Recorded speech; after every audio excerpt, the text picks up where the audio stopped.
Ladies and gentlemen, former PDC star David Babyface Platt heads up Dosh to present the Dosh Adriatic Friday Night Darts. Everyone's welcome every Friday night to play for cash, play for fun at the Sterling Adriatic Centre, WA. Everyone welcome, come on down. All money paid out on the night. Weekly chase the ace jackpotting at $2,500 plus play your cards right for cash prizes.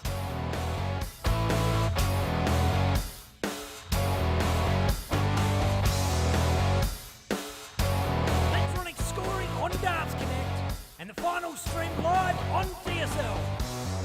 Each night we're going to host a round robin into knockout. Doors open at 6:30, nominate by 7 o'clock for a 7:30 start.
Ladies and gentlemen, former PDC star David Babyface Platt heads up Dosh to present the Dosh Adriatic Friday Night Darts.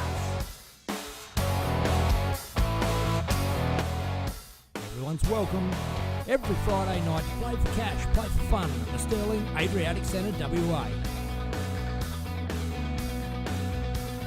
Everyone welcome, come on down.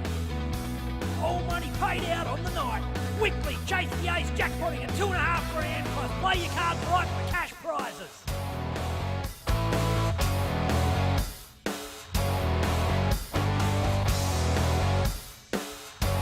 Electronic scoring on Darts Connect and the final stream live on DSL.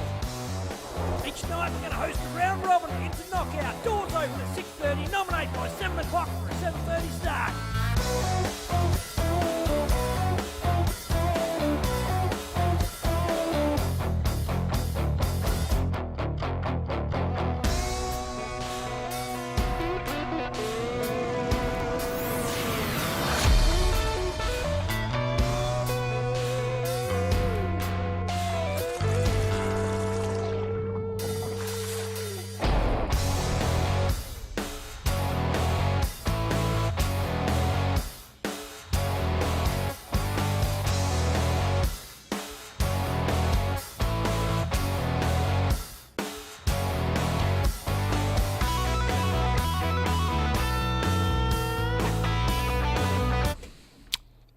And I am live with Declan Bailey. How are you, mate? Good, mate. Good, yeah. Well rested and recovered after a big weekend. How about yourself?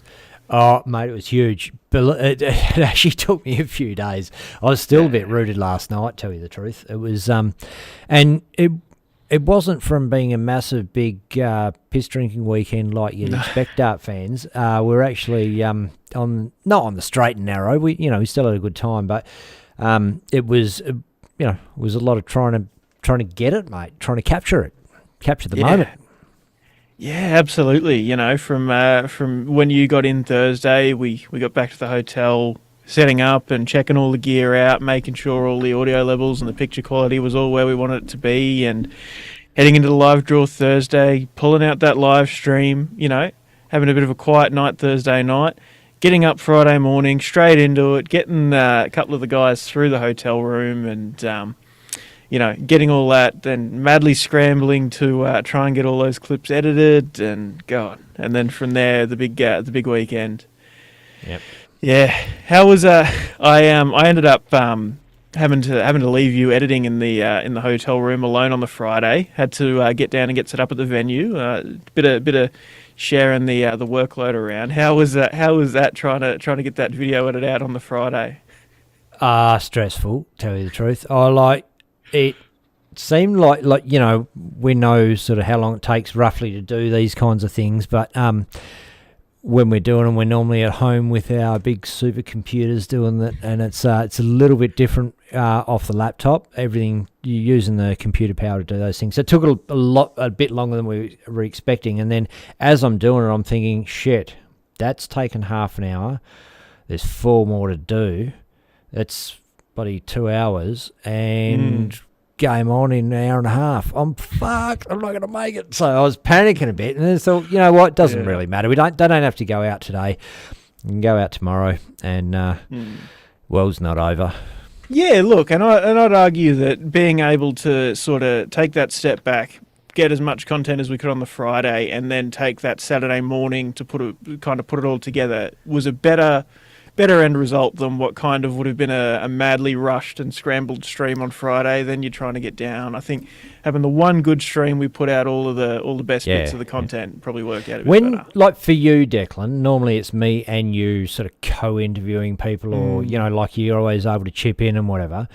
Were you like, did you have that feeling where, say this, oh, we should do that, where you're like, just like, wishing you could jump in more? Was it frustrating? There might have been once or twice, but I think I was too preoccupied just checking all the other bits around so that you were able to focus on the interviews. I was, constantly checking the camera battery and the mic and sort of, you were doing a really good job though. Like, I think you did a lot better in at least in the long form ones, especially, sitting down and having a good long yarn with those guys and Mac Elk and Russ Bray and leading into Damon and Breton and Joe. Hope I was a little bit of an awkward one, as I'm sure people might see a bit later. Just well, it was tough, man. Like Hope's is sad, and it was I'd sort of come into it thinking he was going to be talking about how he's living his dream and how great it's going and all that, and that's sort of kind of the narrative I'd sort of pictured in my head, and really is not having a great time. Said he doesn't really feel like one of the boys over there and misses home a lot. It's been pretty tough on him, and it was sad, man. And it's not that it was bringing me down. I just felt like we were on a different wavelength at the time, and James had spent a whole bunch of time he was stuck over there with him through COVID, and massive thanks to Danny Kilbane for helping out while those guys were over there, and everybody that helped him out and all that. It was a really tough period, and so it was just more fitting to get James to jump in and finish that one off and go over that. But it was pretty tough. And I mean 4 months of living with someone in another country away from both of your families, it'll create a bit of a bond, and and Dad's been there and had that kind of that loneliness as well through that time in 2020, 2021. So kind of more able to relate. And look, that's just what happens, especially with those long form conversations, depends on the day and whatever else. Like, just you don't know what way it's all going to go down. But we got some great stuff. There's some great interviews, and all that we published was just snippets of those ones because some of them are like close to an hour long. Russ Bray, Mac Elkin, and there's some golden nuggets in there that haven't gone out yet. But we got Mac talking about Corey Cadby, his experience there. Stay tuned for Corey Cadby costs Mac Elkin a marriage. That's possibly going to be revealed. There's a lot of stuff there that that was sort of we're going to have to vet because the conversations got deep, and we just said, look, we're cutting off at this point of what's definitely going out, and from here on, we're going to run it past you because they were great conversations, and we're just like sitting in the lounge, and it was pretty awesome. And there were some times when I was massively awkward, and I've got to tell you, this is like, so when we're interviewing the PDC stars, there's a little bit of pressure because, well, anytime they can say, yeah, this is not in keeping with where we want our players to be seen, not the tone of the conversations we want them to be in, and you no longer have access, and we wanted to keep that. So, I was like constantly aware of the fact that, didn't want the swearing and vulgarity and stuff that normally spews out of my mouth was just going to have to be like on the back burner for a bit. But no shit, Declan, this is probably the hardest thing. This is probably what I was most nervous about, was that I still had that little voice in the back of my head going, for example, got Peter right there, his wife Jo. I'm like, Peter, your lovely wife Jo, does your hair and makeup and manages you and blah, blah, blah. And in my head, it's like, do you motorboat those titties, Peter? Or, like...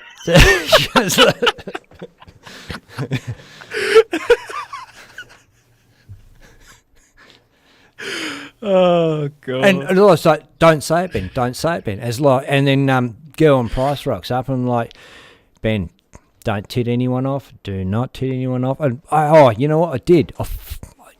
I actually did. And I was like, as I went to do it, I was like, stop, snap my hand back, man. Like, if anyone you don't want to tit off, it's girl on Price. But man, they're pecs, man. There's some sort of pecs. Yeah. Well, look, considering the way things went for that interview, I don't think that that could have made it much worse, but I'm certainly glad you didn't try. It was a bit of a shocker, Dart fans. Look, it's probably the hardest interview of my life. He declined to be interviewed by us on the first day, and that's fine. That's his prerogative. He was the only player that did decline an interview.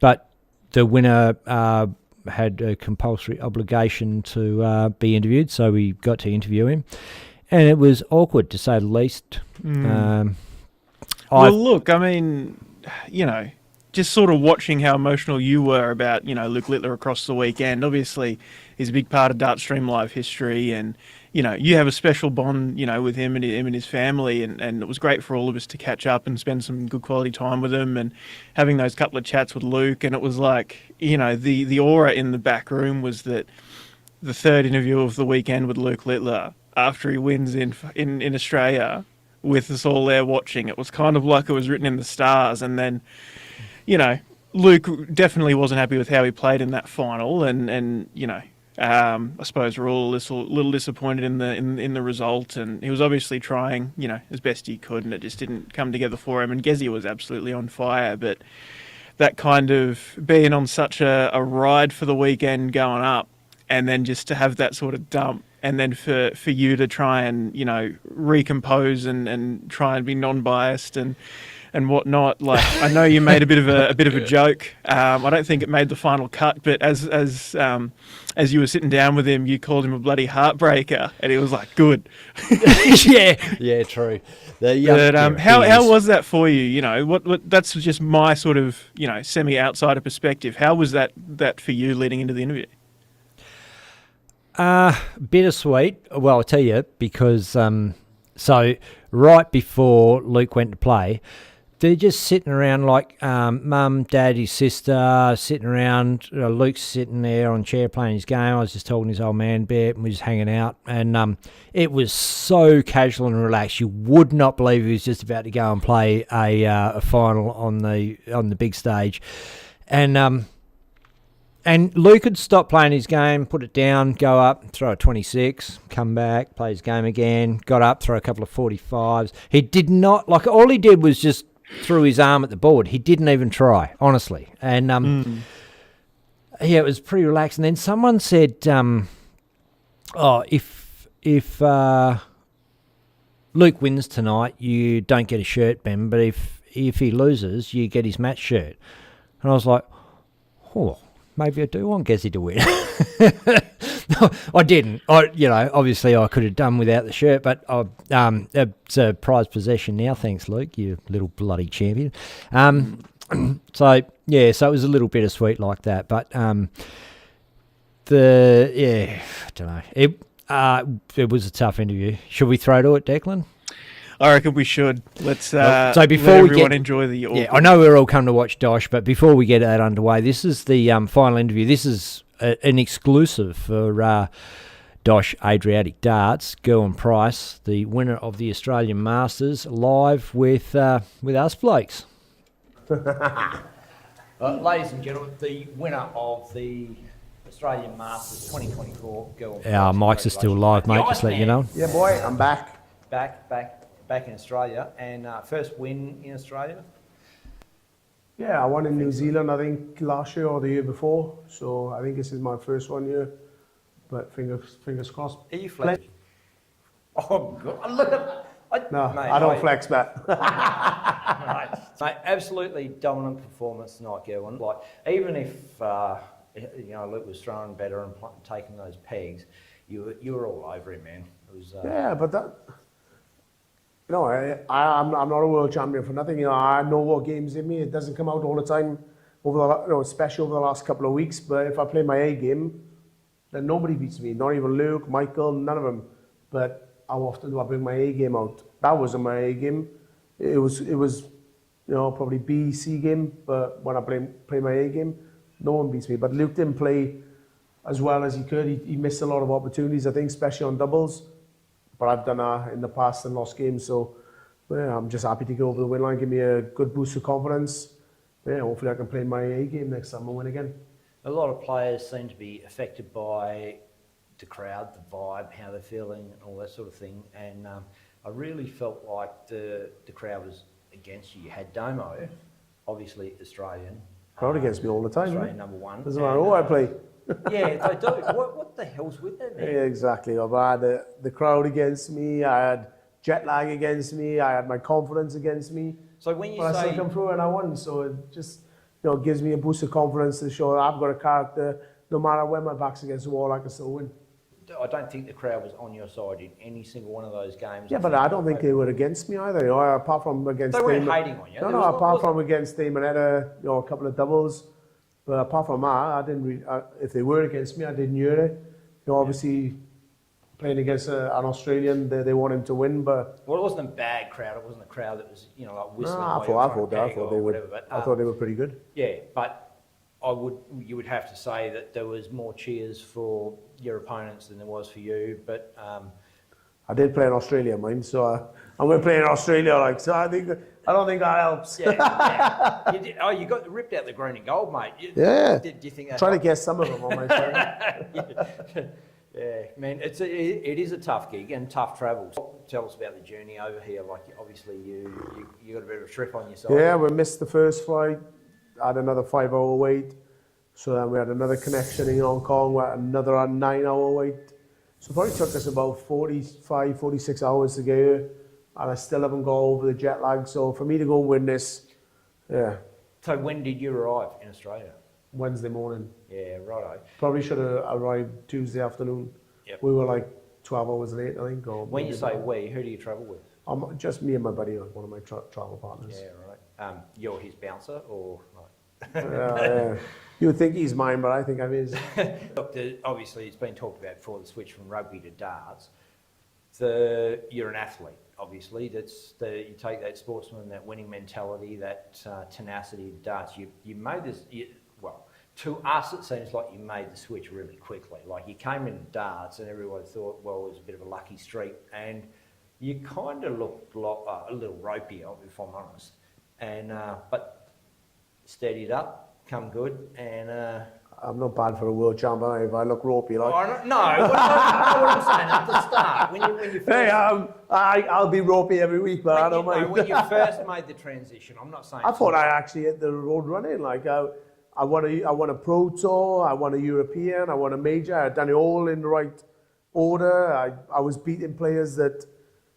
I was only losing against players that I knew, the likes of Gary Anderson, Adrian Lewis. Anyone I didn't know, I was beating. So it was psychological, and the more I played against them, the better I got. I think out of everyone, well, I've done pretty well. Has he been watching darts or? I don't got a clue. Pretty new to the game, mate. Actually, I said it, didn't I, in the Grand Slam? I'm like, I was pinching money out of the pros' pockets, which I was. I'm a rugby player. I came over. I had no experience in darts. I'd I'd played for about a year in a pub, and then 3 years later I'm a world champ. So I don't think I was too ropey, like. So I don't think you can just stop playing rugby and then start playing darts and be that good. You must have been playing darts I swear to in God. the shed, or no? No. Didn't play darts at all? At all. The only time I picked darts up, I was 17. I was working in the local rugby club as a cleaner. My mate who travels with me now, I used to work for him. Now he works for me. So yeah, and I was cleaning, working behind the bar, cleaning. I'll be working for you one day, Dick. And we'd have a throw now and again, but I was absolute rubbish. And then a couple of years later, my mate started league up in the club, 2013, I think it was 12, 13. So I was playing for a year in the pubs and then went straight to Q school. Serious? 100%. I've got no reason to lie, but Oh, man, you're a natural. That's sick, man. That is that's a pretty awesome story. Did you find it tough up there? probably found the final easier than the other games. Yeah. Probably just because he was missing and leaving me in and I playing a little bit better. Obviously, I had a lead of like 4-0, 4-1, 5-1. I think it was 5-1 at the break. And then I came out, that was 6-1, 6-2, I think. Yeah, and then the game feels a little bit easier. It doesn't matter who you're playing, but obviously against Damo, it was tough with the crowd. Peter, I thought I played better than him, but I was just keeping him in the game.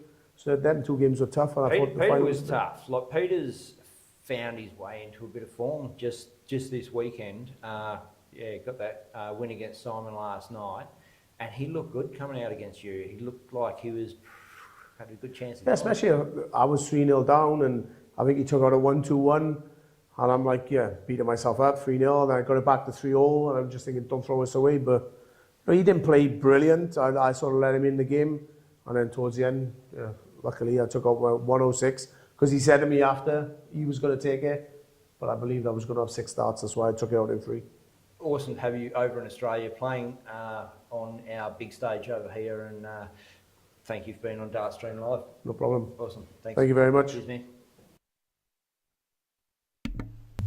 Well, there you go, Dart fans. I think like it's pretty much as close as you can get to having your arse handed to you in an interview without actually getting it handed to you, isn't it?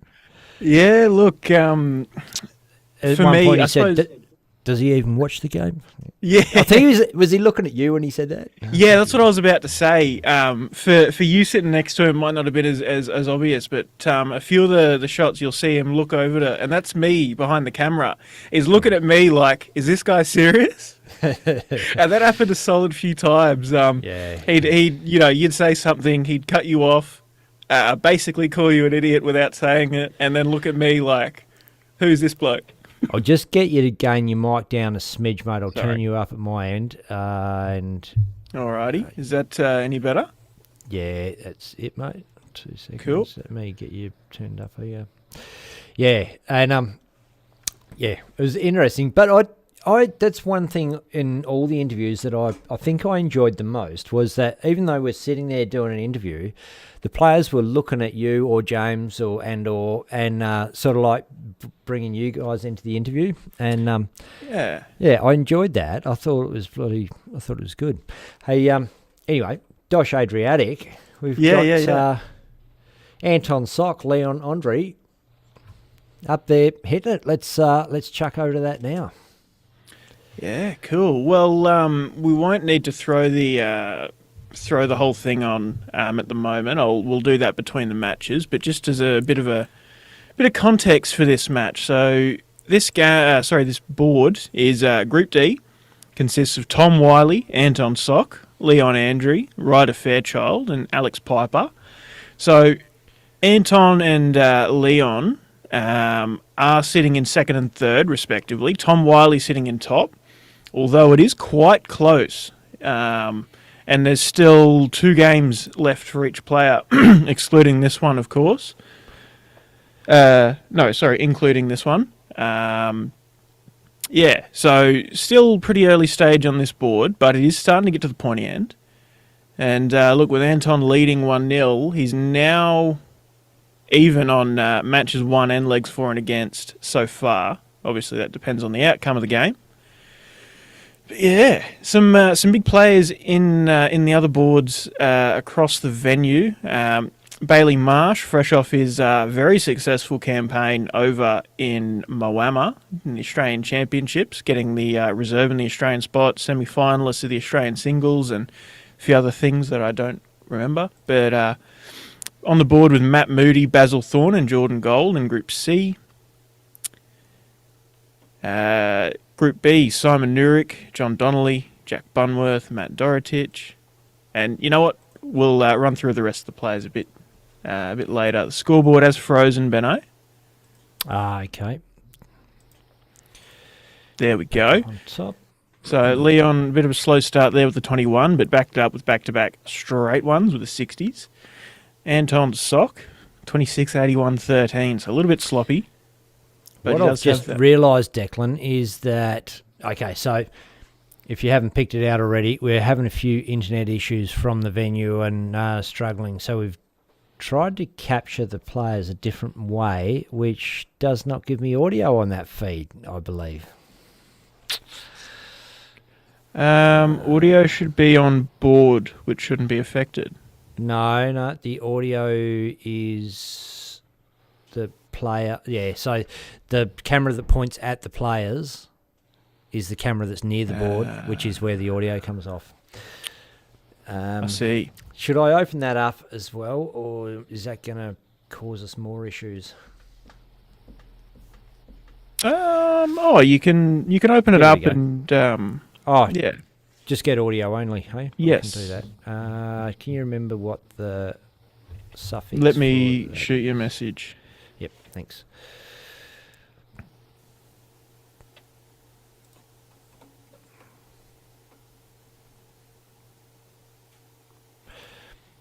Apologies if you temporarily lose footage of the board. Got it back.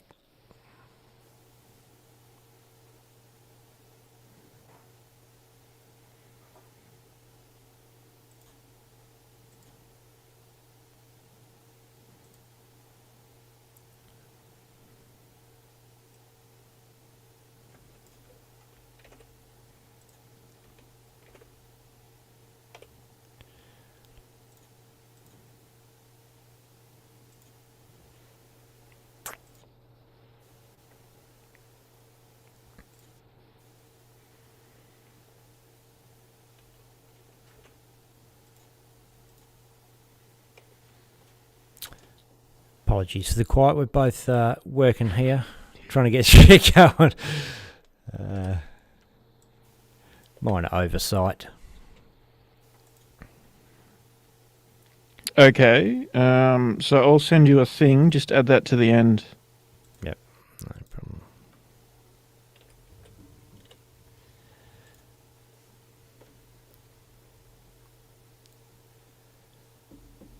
And that's Got on it. your side. Yeah, Yep. yeah, got it, mate. Yep.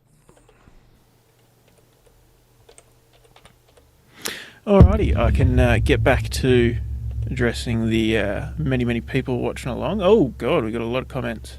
Warren Ackery says thanks for these interviews. It was great to bring it out. Great to get in there and be amongst all those players. And yeah, pleasure to bring out some interviews for you guys. Chris Bradley, the GOAT Ben with Gezi. Gezi is cold in that interview. Yeah, look, he wasn't there to play games. I think he wanted to. We were his last interview. He come off of winning the final. He had a chat to Phil Bars, I believe, over at Online Darts or Live Darts or whatever Phil Bars does these days. Then had a yarn to Mickey Brock, and DSL was last on that list, but certainly not least. But yeah, he was keen to get out of there. We did just miss a 156 out from Anton Sock, I believe. Yeah, scoreboard was frozen on it, but yeah. Bloody hell. Yeah, righto. Socky means business. Yeah. There you go. Oh yeah, there it is in the comments. I was going to get there eventually.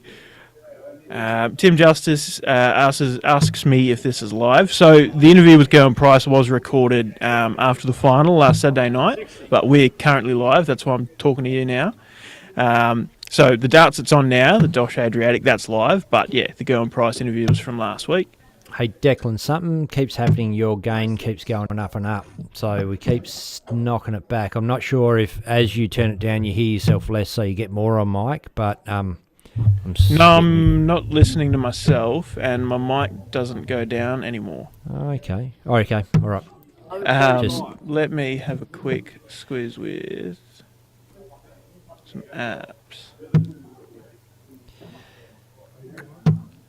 Okay, we're just in the round robin stage of the Dosh Adriatic Friday night darts. So just checking it out. Tom Wiley, Anton Sock, and new game. Anton just comes off the back of a win with a 1-5-6 out. It's round robin, first to two, so it's pretty rapid fire. You get to see quite a few players. Anton Sock, Tom Wiley, Leon Andre, and I can't remember who the other players are on this board, but we'll get to see them, no doubt, as play goes on. So we're just focusing on board one for the round robin stage, and then we'll get into the knockout stage. And you know what? It turns out that on a Friday night, the internet gets better and better as we go along, although I can hear myself back a little bit now, I think, Declan. Okay, is that any better? Check 1, 2. Hey, yeah. Hello. Yeah, so Yeah, I that's worked fine. out what you were hearing yourself, but how am I? Yeah, fine. Yep. all right. Okay, I think I worked out what was going on. I think Yes. we are back in business. It's sounding crisp. Beautiful. I want you to sound your best, Declan. You know that. Oh, absolutely. You're the sound guy, and I'm very trusting of your judgment, and I appreciate that you're looking out for me. Tim Justice says it's fine our end, Ben. You know what? It was pretty good. It was just clipping a little bit at the top end, and when Declan gets animated, I want it to be first class, because if there's a 9 data goes down, I want to make sure we got the headroom for it. Or something like 156 peg from Anton that we actually are watching. yeah. We just didn't take out the 52 then. What is it? Whatever it was, 52 plus 98, 150. Yeah. Oh, there we go. Scoreboard's caught up with them. I think he's skewed that one in to the 4-4. Takes the 1-0 lead. Yeah, looks like he's resetting. So it's not just us that's having problems with the internet out. The venue guys are having a nightmare as well. And it's not them. It's literally Telstra. We're all got separate internet, all relying on Telstra, and they're having a bit of a shocker tonight by the look of it. We've accessed it from our end and had a look at leading up to this. We're ready to go a bit early, and they're crap. So, suck it. Might have to look at Optus. Oh, Optus was worse over there when I was there, wasn't it?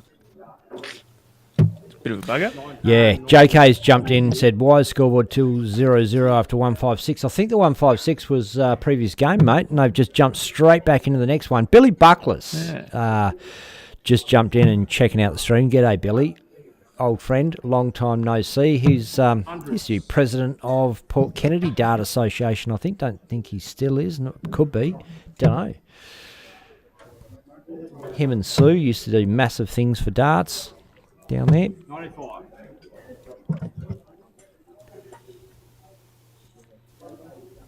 Neil Smith's watching. Not sure if that's Adam. Neil Smith, Declan. Adam Smith Neil, probably not. No. Timmy Matthews says, hey all. Don't know if Tim's at the venue. You playing tonight, Tim? Could well be. 180. Oh, a big 180 there from Tom Wiley. Massive. Pretty solid leg from both, to be fair. Socky on the 286. Looks miles behind, but he's only 9 darts in. Hit some decent scores. But not the kind of shot he wanted to hit, especially with Tom down on the 76. So Tom's going to walk up, have 6 clear darts at this. 20's good. 16 for tops. No, he goes another 20 for double 18. Boom. Bang. Takes it out.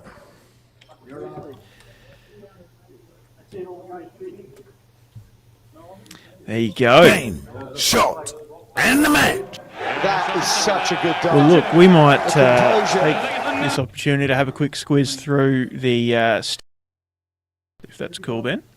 Yep.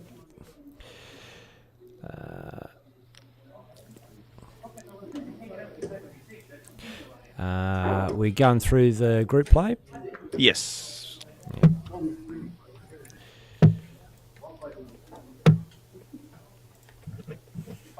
Alrighty, so Group A, you got Neil Francis. He's pretty locked into top place there. So with 4 players, 3 games is all that's played by each player. So Neil's in top spot. Dylan Walsh currently in second, but Liam Marlowe versus Brad Austin are the last game. And if Liam is to win that, he will jump into second spot. So Dylan Walsh is holding out for Brad Austin to get the win there. Group B, Simon Nurick secured into top spot, going undefeated as well.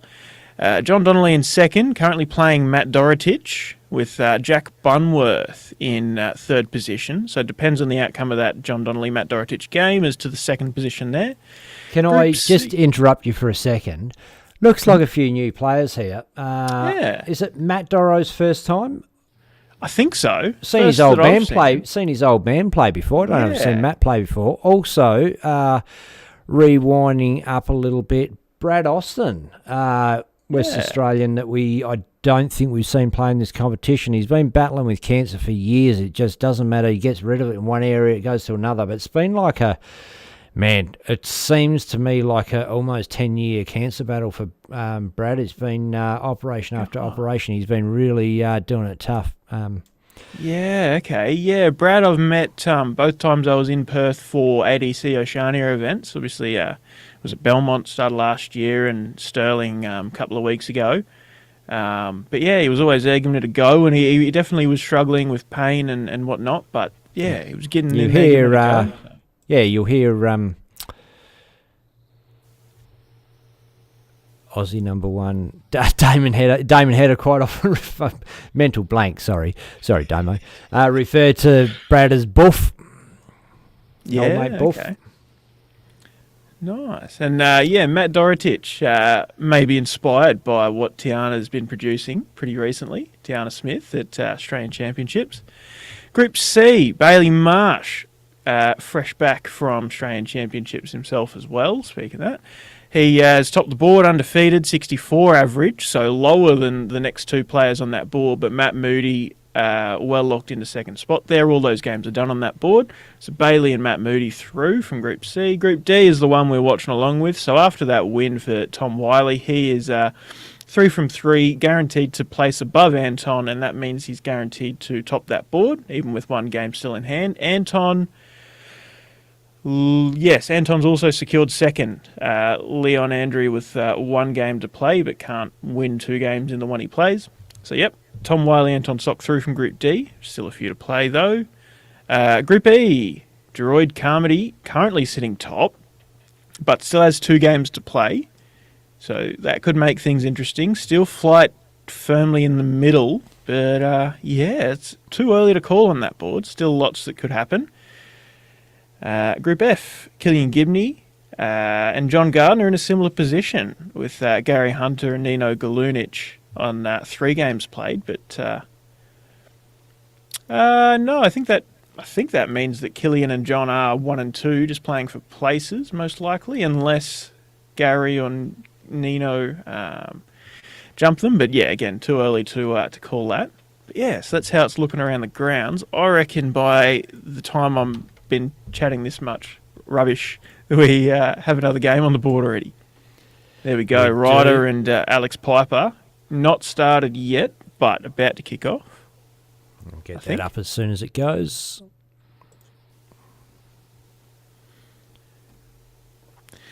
See, my problem... Oh, there we go. That was the first leg to Alex Piper. My problem is I ramble too much about the stats because I'm interested in all the possibilities and what's confirmed and what not. And I think most people probably aren't too bothered about all the ways it could go and how the matches affect things. They just want to know who's through, who's not. But anyway, you can put up with it. Well, it's our autistic Declan. And you know what? You know what? It takes all different people, and different people are going to be interested in different stuff, Declan. There's a whole bunch of people that are just going to tick off that. And I enjoy it, but not enough to get my ass into gear to actually go through the permutations myself. So to have somebody explain it to me, it's great to know, like, as just instead of stats on a board, having someone name the names and go, yeah, well, this guy could jump this guy if this happens. Yeah, I like it, mate. I think you do a great job. And it's something that probably a lot of viewers miss when it's just me on the stream. No, that's cool. Thank you, mate. I appreciate that. I feel a bit better about that now. Brett Matthews jumps in. Evening all. How is everyone? How yous had a blast over there interviewing everyone. I enjoyed it, lads. Keep up the good work. Yeah, cheers, Thank mate. you, Brett. Yeah, absolutely So had a blast. Brett Matthews is Timmy Matthews' brother, and Tim's been on the stream a couple of times from the Dosh Adriatic. Not sure if they're there tonight, the Matthews boys. But hot off the press, it is rumoured the Matthews boys may be playing in Mandurah Darts Association next year. Putting a side in, I believe. Ooh. Make things interesting. I hear the Mandurah comp is a pretty competitive one. Well, we could have, looks like we might have Blake Hatchett coming back to Mandurah next year. Nice. Australia's, former Australian champion as of last week. He's former. He was current Australian champion before last week. He was. Do you get that? Yeah. Yeah. I'm not making this up as I go along. No. It made sense in your head. Yeah. JK says, Declan, you make Ben look good. That's the first time he's ever given you a compliment, man. Yeah, I reckon. It's, wow. What's wrong with you, JK? What have you done? Hey, I'm going to duck off and grab a quick beer. Mm-hmm. Leave it with you for a sec, mate. Yeah, no worries at all. So Ryder stepping up for 233. I'd argue he's gone the wrong way there, not starting on the 19s. But when you're averaging in the 50s, it's kind of, maybe just get up there and throw a couple of straight ones, get the points on the board, and he's not under a lot of pressure. And Alex getting up there and throwing the 45, not leaving a finish.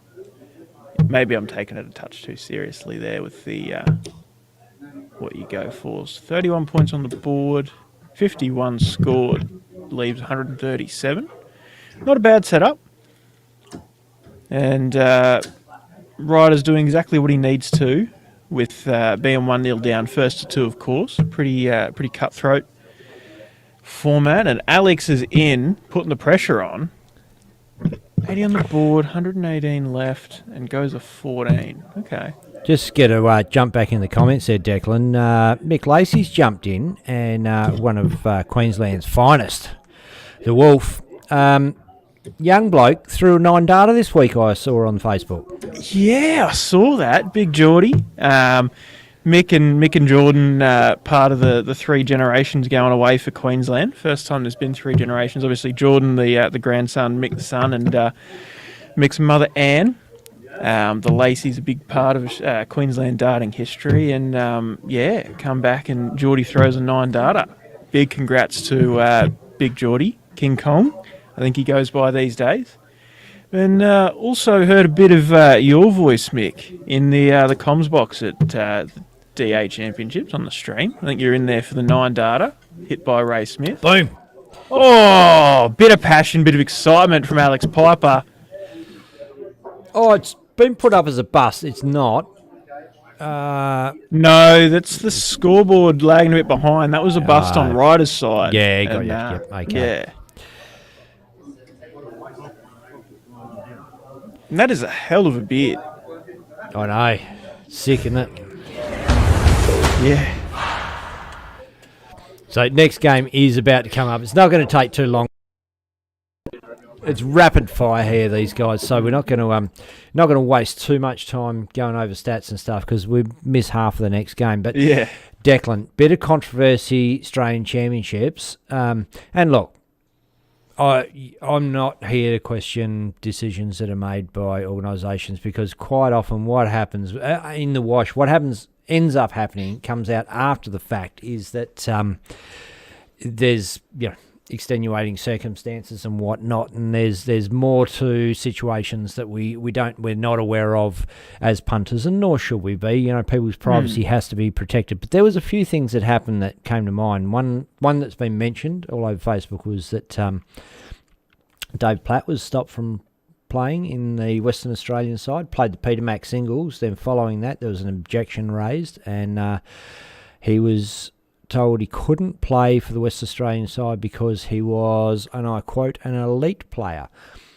Why aren't we trying to get our best players to play for our state? Yeah. Did he play off for the team and not make it, or did he choose to sit out to be captain? He chose to sit out to be a non-playing captain to support the side. As an elite player, I guess. I don't know. But, he's had his time in the sun. I think he thought he'd let some other players step up. Michael Andre, who is a top player, came in number 2 for Western Australia, had a shoulder injury, and he thought he was going to be okay, came over and he wasn't. So he had to sit out. What that meant...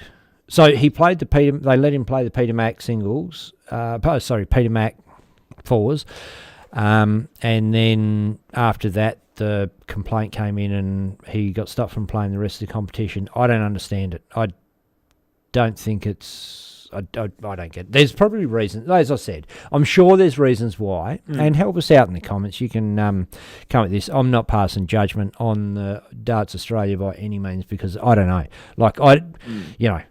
I barely battled to get a stream together, so I'm not the one to judge these things.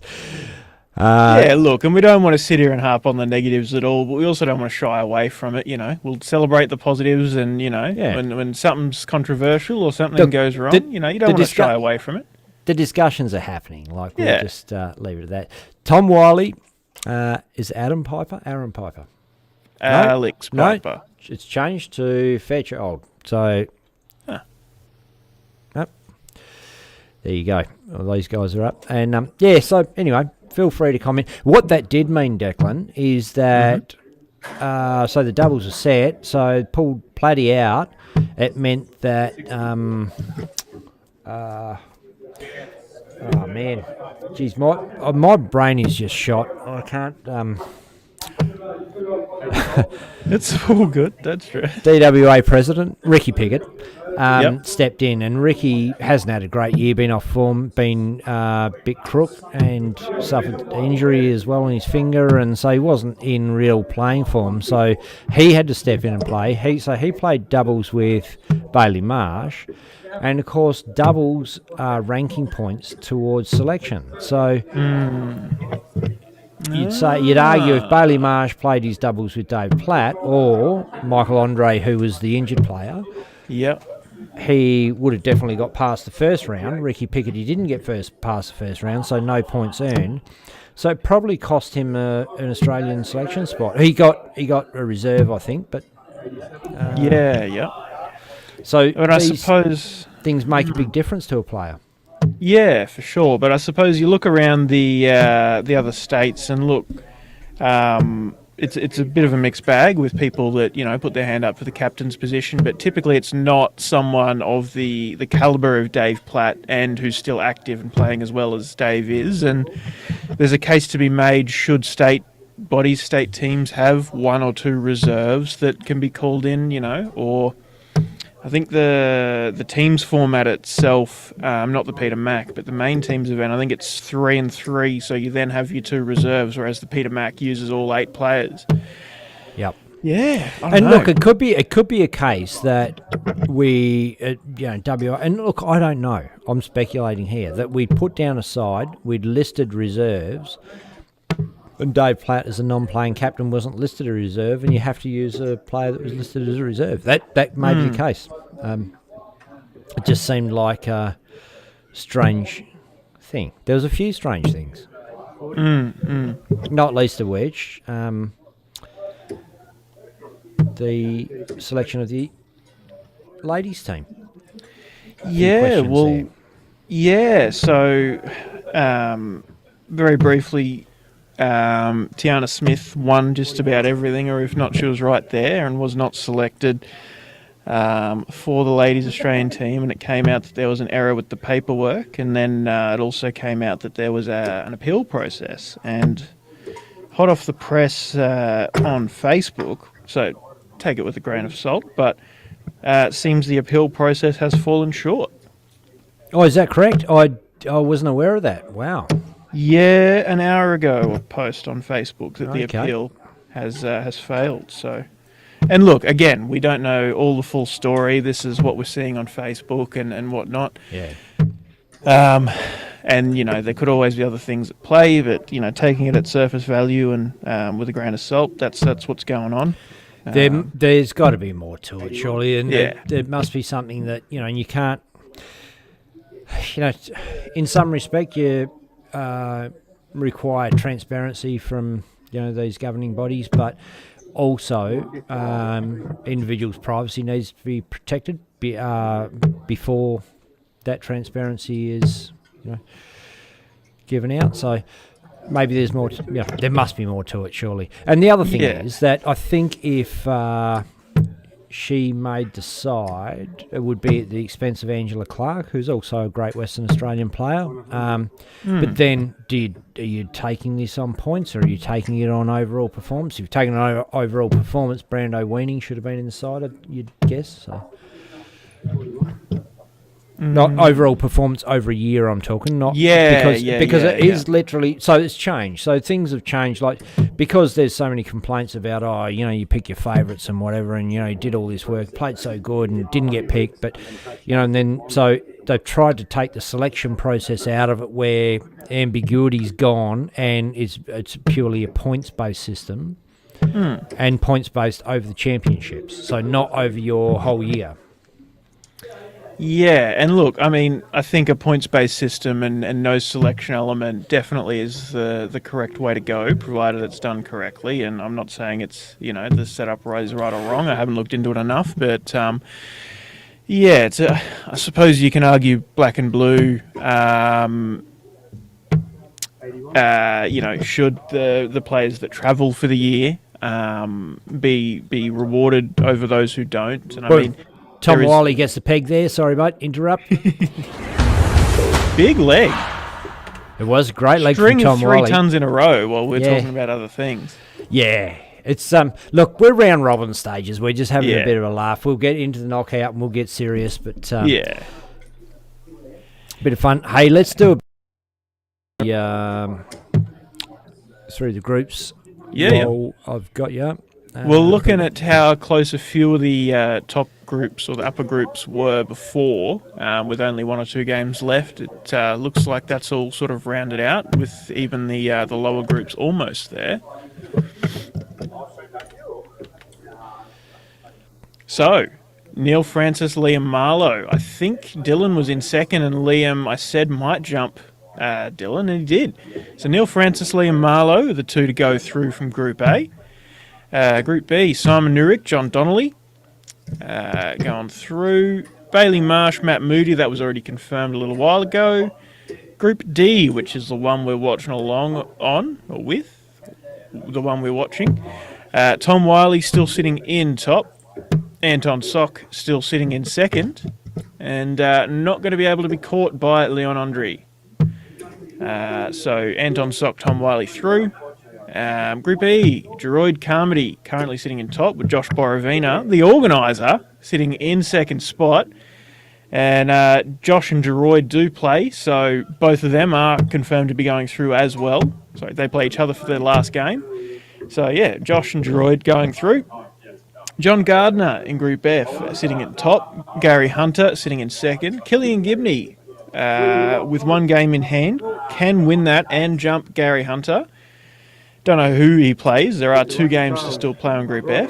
But, Gary Hunter hoping for a Killian Gibney loss to get through. But John Gardner looking pretty well poised on the top there. Righto, And, we'll jump back Alex into the Piper. live darting action. Yeah, Alex Piper towing the Ocky with Leon Andre. I know there's Michael Andre, but this is with an I, not an E. Leon You never Andre. guess who's just jumped in to have a bit of a squiz. Anthony Chuffy Buckley. G'day, Chuffy. man. How you going, mate? How's New Zealand treating you? Pretty solid and convincing win for the Nuke tonight. Tata played well as we expected with the way he played last year, and it's a couple of tough opponents that Luke's had to play down under. Obviously, with Rob Modra putting in a pretty solid performance from the start last week in Wollongong, and Johnny Tata fighting with a bit of fire tonight. But getting across the line still pretty convincingly scoreline-wise. And how's he feeling with tonight and heading into tomorrow? Don't know if I'll get a response. Maybe he's clicked away already. But Yeah, look, Tata was probably one of the stronger performers, wasn't he? Yeah, obviously, you'd have to say Hope's the top Kiwi of the night. Yeah, he was dominant. He was in charge. And, where last week you felt that he was keeping up with Cross after a certain point and playing to stay in it, this week Hopes was leading the charge the whole match. And it was just that last leg and that, couple of crucial visits where Cross jumped him. And, look, Cross loves a 6-5 win against a qualifier and taken out, 200 and something in 6 starts. He did it against my old man James Bailey in 2019 in Melbourne. He did it against Hopes last week and again this week. And, it's starting to become a thing, at least in my mind, when you see Rob Cross sitting at 5-all with a local qualifier. And if that qualifier doesn't take it out before Cross gets under 200, it's pretty well curtains. I saw a point in the Luke the Nuke game where it turned from under pressure and he just had this little smirk of a smile on the corner of his face. He's like, yeah, I got this shit. It was before he hit the peg to go 4-2 up, I think, or something like that. And, or 4-3, whatever it was, before he hit that 4th leg and just, I got this now. And he knew he was going to do it. But yeah, Johnny Tata, great performance. And look, Hopes, man. Same thing against, he got to within a peg of Rob Cross in Australia. And within a peg, he dominated that whole game. He won the whole bloody game until right at the end, poor bugger. Rig played well as well. That was impressive darts from Big Rig. Outclassed, but that's how it goes. Yeah, look, I love Big Rig, but I'd say it was a familiar feeling performance. He was missing some doubles when he should have taken them. He, once it hit that, I think once Gezi hit 5 legs, he really struggled to fire in. Or it might have even been when Gezi hit 4 legs. I can't recall, but it just kind of felt familiar watching Big Rig's game. Games, historically, the World Championships and other World Series games. Obviously not a knock on Big Rig at all. It's just a little, couple of doubles that can sneak in, and it's all the difference. He's going to refresh this board, mate. Try and get it back. We got better internet than what the board looks like. Oh, come back. And Josh Tognella from Waruna Darts Association has jumped in the comments there. Josh heard big things about this guy. They reckon he's one to watch. Up and comer. Good on you, mate. Good to see you on the stream. Chuffy says, was awesome to catch up and meet yous for real. Seen Tata and family after the game. Great people, and they will be there tomorrow. What the fuck? That beard makes Benny look like he's had a shave. Oh, no. I was tossing up saying this before, but I'm going to say it now that Chuffy's here. Leon needs to be careful in a little while when he goes to the bathroom. He ended up pissing in his beard if he's not careful. Yeah, true. That's a soup catcher for sure. When does the beard blend into the downstairs hair? Exactly.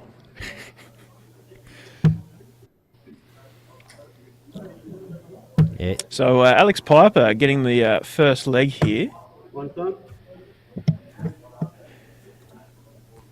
And considering before he played Ryder in his previous match, he'd had 2 defeats in a row.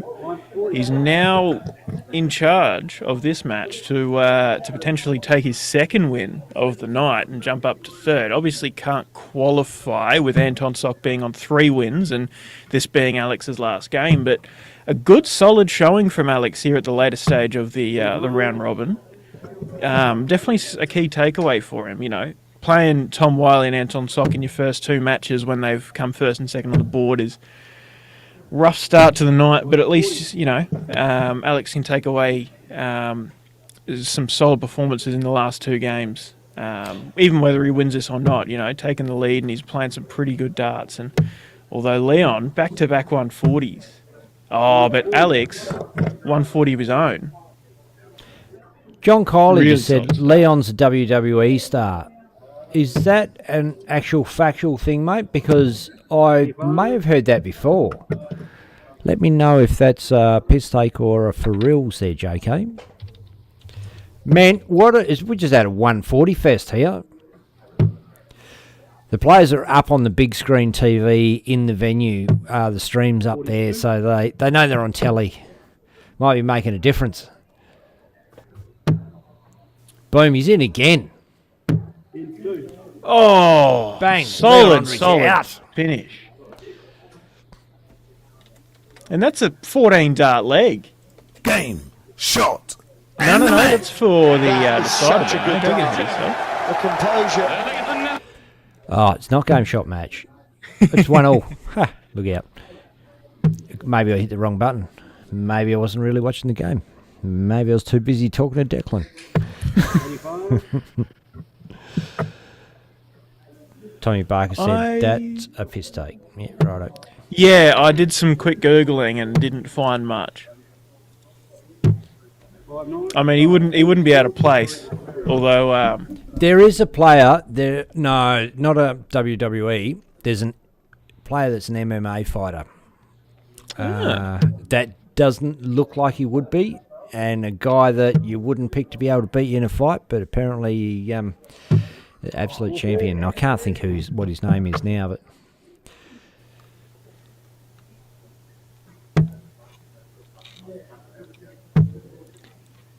John Kiley, Wyatt family, WWE, ask Luke.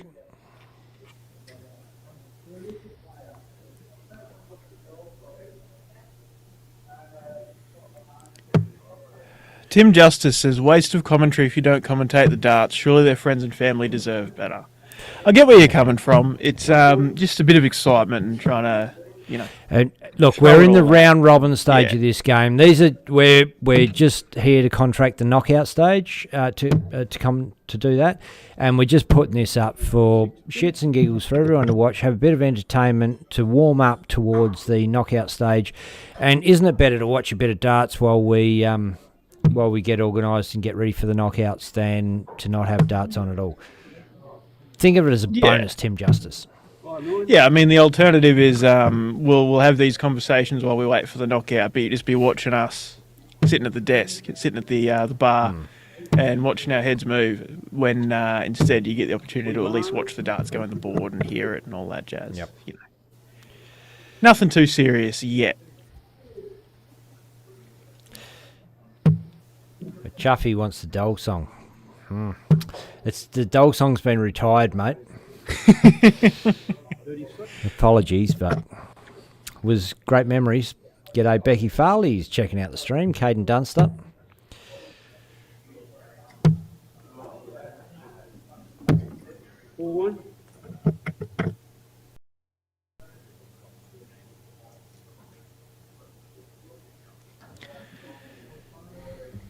So Alex up for the 177.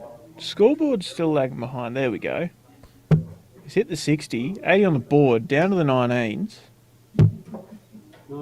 99 leaves himself 78, with Leon way back on 258. Bit of a different leg from Leon compared to what we saw in the previous. The triple 16 on the last start there would have left the big fish, the 170, but single will have to do. So 78 for Alex. Goes the 14s. You know, each to their own. There's a 9 on the board, 69er, double 6. Oh, nearly a double 10 to bust, but anyway, leaves himself 12 in his next visit. Will get another shot. And Lindsay Hajali's jumped in, made the Australian side. Linz, great stuff, mate. Saw that. Congratulations. Yeah, congrats, mate. Yeah. Peter Howe caught up with him at the Darts Masters in Wollongong, and boom, there it is. There's the winner. There you go. Can do it this time. Game, shot, and the match. That is such a good dart. Yeah, and like I was saying before, Alex Piper, some there in your last two games, and even though you had the number 1 and 2 on your board first up, and after those two games you're sitting on no wins, you put on a really good showing to then take those next two, and take that as a bit of confidence going away and coming back next week, I hope. Well done. Yeah. I was going to make a joke before, but it's all right. I'll still say it. Lindsay making the Australian side. Hopefully, I don't mind a wee break or two during the Test match. Yeah, so that's when he says the Test match. The Australian side is he playing against New Zealand in Queensland in September. Oh, what date's that? Do you know, Declan? Do you remember? 27th is the Friday night. 27th is the Test match at Birkdale Sports Club in Birkdale. Over on the southeast side of Brizzy. Lovely area. Be live streaming that as well. And let's just have a quick run through again, Declan. We've got... so Group A, Francis Neal, Liam Marlowe through. Group B, Simon Nurick and John Donnelly through. Group C, Bailey Marsh and Matt Moody through. Group D, Tom Wiley and Anton Sock. Yes, confirmed. Group E, Geroid Carmody, Josh Borovina. And Group F, John Gardner and Gary Hunter. So that's all confirmed, all of those top 1 and 2 places. There are still, I believe, 2 matches going on, but they are inconsequential to the places going through, or the players going through to the knockout stage. So Josh will probably be straight on to pushing those through, getting the round robin bracket, the knockout bracket out as soon as he can, and moving straight into it. We know that with the short format and the spot-on organising of these comps, it runs pretty quick.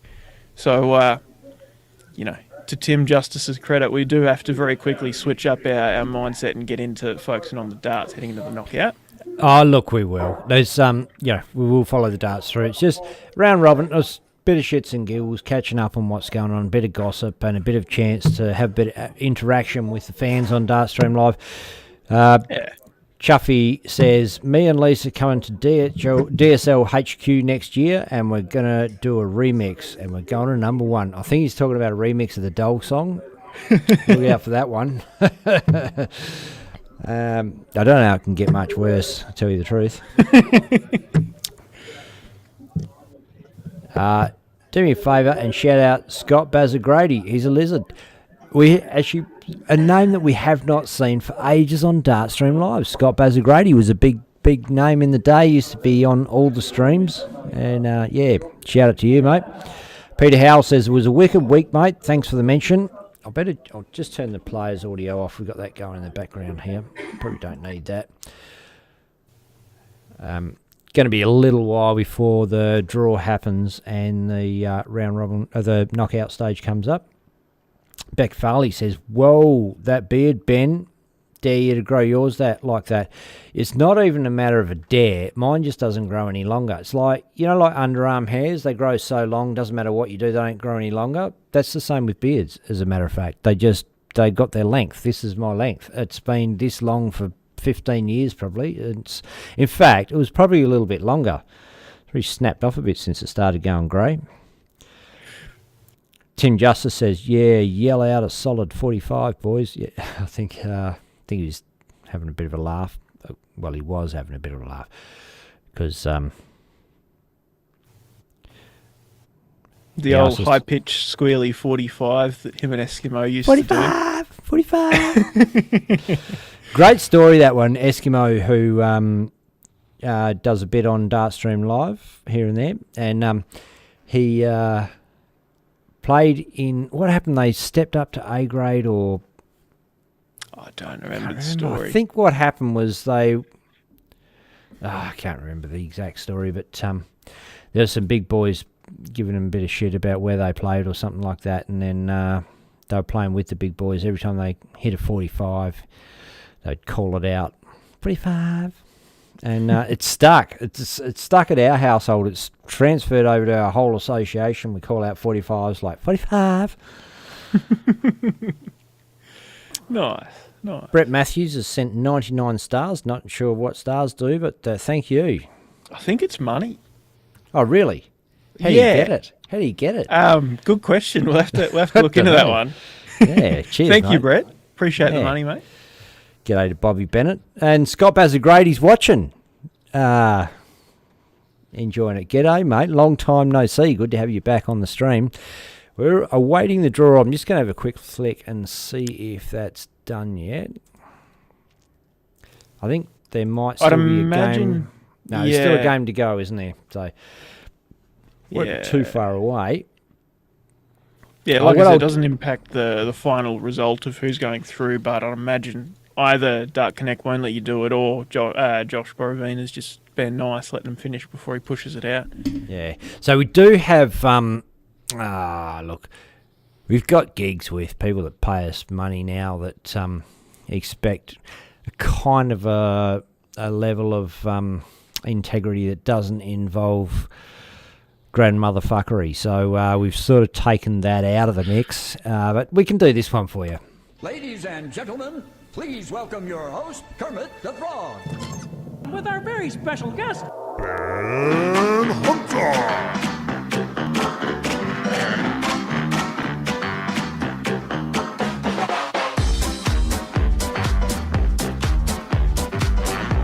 Okay, go on the Muppets. Sounds pretty exciting. It's time to get the darts out. Recap and feel alive. It's time to beat the players on Dartstream Live.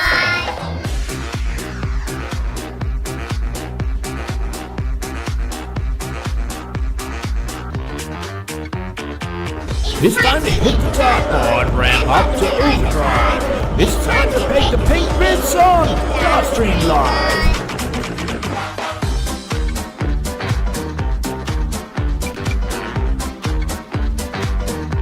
Why do we always come here? I guess we'll never know. It's like a kind of torture to have to watch the show. I always dreamed we'd be back here. dreams, those were nightmares. It's time to get things started. Unparity, jocularity, and hilarity, and vulgarity. This is what we call Dartstream Live. And boom, with that, the draw is done. Josh Borovina, he's red hot, isn't he? Let's have a quick squiz at there, so I'll put that up there for us all to watch.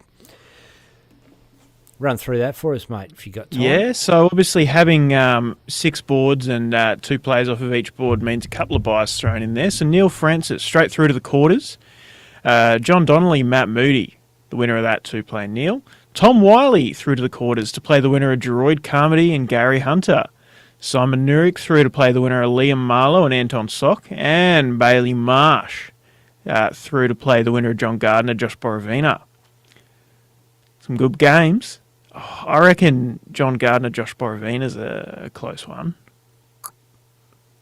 Well, we'll see who gets. See who put ends up on the stream board. It's not our call, obviously, but we'll just have a squiz. We'll keep an eye out to see who starts warming up over there. In the meantime, back over the comments, Chuffy says, got a great video with Benny the other night.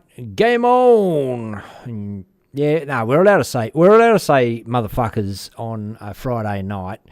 Just can't go too overboard. You know what I'm saying? And the rest just for just not for posting, just for us. Absolutely love meeting yous. Obviously, I met James a few times in the UK, but Declan and Benny, awesome. Yeah, it was, man. We had it was really good, and to you sort of know someone online, and then it's different when you meet them in person. Sometimes turns out they're not what you thought they were. Turns out Chuffy is a bloody dead set legend. Yeah, great absolutely. bloke. We had a wow of a time. Looked after us well and treated us. Luke as well. The whole family. Lisa, everybody just got that warm feeling straight up. It was it was bloody awesome. Scott Bazagrady says, "Get to bed, lad." Yeah, Chuffy. It is 1:30 in the morning in the land of the long white cloud. Big day tomorrow. So, much as it's good having you around. It looks like Anton Sock is going to be playing, so he's warming up on that board. So it's going to be Anton versus Liam Marlowe, who we've not seen on Dartstream Live before. And anyway, who the hell are you blokes to tell Chuffy when to go to bed? He's an animal. His sleeping pattern's got his own vibe going on this fortnight. Yeah. It's mainly I think he's saving all the sleep up for when he goes to heaven. Probably because he hasn't been using the sleep up this week. Yeah, well, it's, big trip, hell of a lot of jet lag, biggest flight that the Littler family has had, I believe, and excitement. The whole buzz of the thing. Oh, look, this game might be started. Hang on. I think I might have missed the start. Didn't we say we weren't going to talk all the way through it? No, it's not up. No, it's warming up. Phew. Jeez. Cool. Wouldn't want to make a mistake on Dartstream Live, will we, Declan? Oh, man. Scott Bazagrady says he's an animal, Benny. Here we go. Not yet. No. They're still at warm-up stage, coming up shortly. I'm just going to refresh a rule on the board, see if we can get that a bit clearer. So just having a squeeze at the overall stats for the night so far. Liam Marlowe is 5th place in the averages with a 70.4, 70.3. Anton Sock well down in the list in 19th spot. Still throwing a 59 though. So that's the quality of the field here tonight. Everyone's above a 50. And there's, Matt Moody sitting in top spot with a 77. It's pretty solid field. And we are away to a start. Anton gets off with 81. Marlowe struggles. Anton's in again. Tell you what, he's looked good tonight. The 156 out. Done some flashy stuff. Doesn't capitalise on that first dart triple 20. That's disappointing, isn't it, when you hit that first one? So sweet. Yeah, it's I suppose sometimes it can be you hit it and you're a bit too relaxed, or you're trying a bit too hard to keep hitting it. Dave Clegg's a best of 5. I think it's still best of 3 in this, and then it goes first to 2 legs, mate. In the first one. 60. Yeah. I think it hits best of 5 in the final. Might be wrong. We'll find out as we get there, but yeah. First to 2 still. Oh, but here is Liam. 40.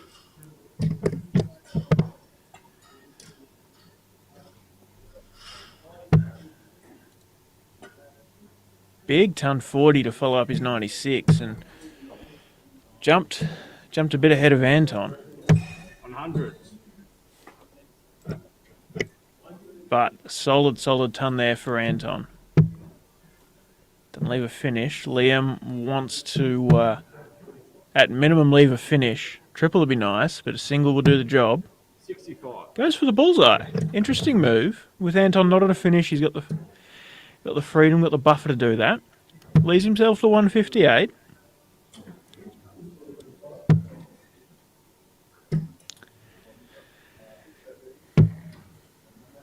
And 74 scored there for Anton. Sets up the 116. Goes a little high. And a little low. 54 would be nice. 44. Oh, just a 4. Leaves himself 114. And Dion White just sent through 99 stars. We've got awesome. lots Thank of you, guys. stars. Don't know what they are, but love them. Thanks. And I thought you were the only star of the show, Ben. Oh, shut up. Stop it.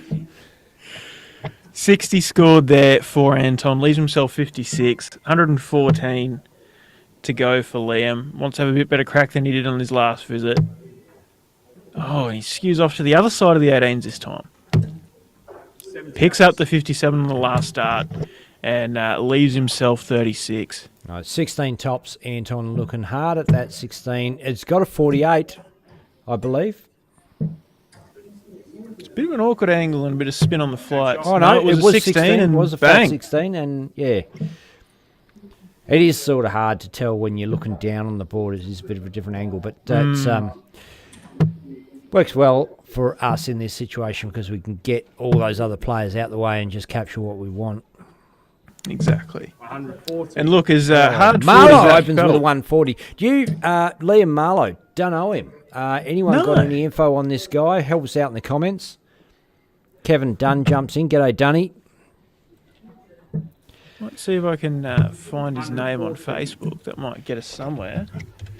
I was just going to say, as hard felt as that leg felt for Anton, and also his scoreboard's frozen, Benno. Yeah, but as hard as that leg felt for Anton, that was just a hold of throw. Marlow putting that pressure on. That's not me that's frozen the scoreboard. Oh. Mate. It's the scoreboard frozen. I Dave see. Platt, the main man of Dosh Adriatic Friday Night Darts, says, "Hi, Ben and Deck. I'm watching the awesome show, guys, out my sick bay. He's got COVID, the poor bugger." Chuffy says, "Where's the beer button gone?" Sent Benny a video from back in the COVID when he wasn't burping enough. I know, I've got it, mate. I downloaded all those clips and I've got them somewhere. I should grab that beer. I'll grab the beer one. We'll put it up in the break. Over to you for a second, Deck. Yeah. So 140 apiece kick off for these guys. And I have a feeling the scoreboard is a shot or two behind. I might be wrong. No, I think I was wrong. So solid start. No, I was right. Solid start for both, and it is catching up. 59 there for Marlow. Should leave him 184. String of 59s.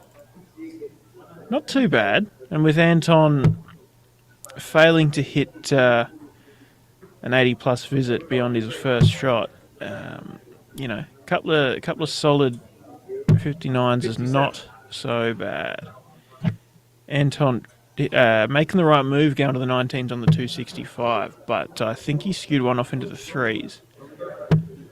Obviously, some internet issues with the scoreboard and with the cameras tonight, but once the scoreboard catches up, we'll have a bit clearer detail. I'm trying to do my best, and I've just missed what he's thrown, but he did have 184 before that.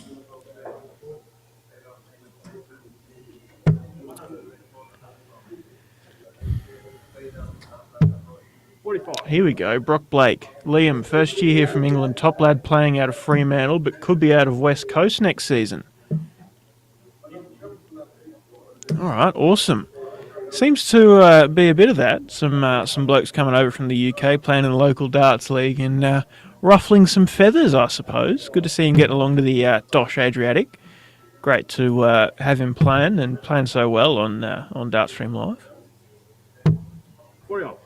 And I'm going to guess from that reaction that he had 61, hit the 11 and the 10, and went for the tops and pulled it a bit low. There we go, and that's confirmed. So 163 for Anton. Obviously not going to take that out with 3 darts, but wants to chip away at it and try and put some pressure onto the double 10. 97. But look, Anton did get the first leg, so this is just to even it up with a hold of throw for Liam Marlowe.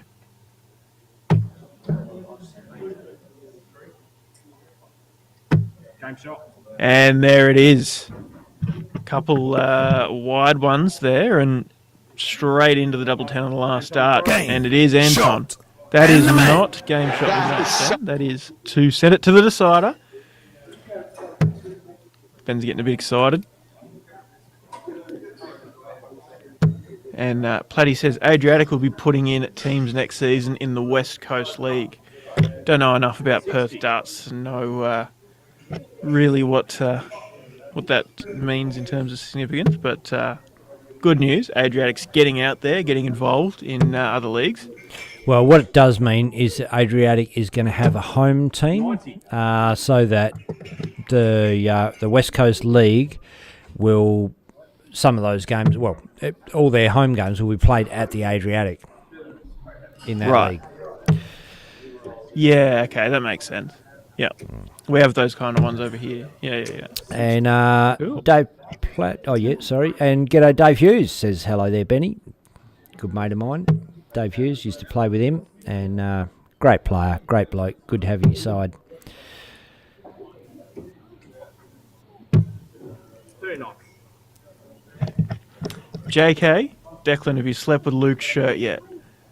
I haven't not slept with the shirt yet, I'll say that. Back in a minute, mate. All good, no stress. Scoreboard's keeping up for now. So 41 on the board there for Socky. No, it was 22, don't mind me. So Liam up for 372. Opportunity to steal the darts with just one treble here. 39. Ooh, and only a 39. Interesting. Both players throwing some pretty good stuff on their walk, and now that it is the last leg decider, oh, here we go. Anton smacks in one. 125. Big visit for Anton Sock. The Ant-Man, as his mate Platty calls him.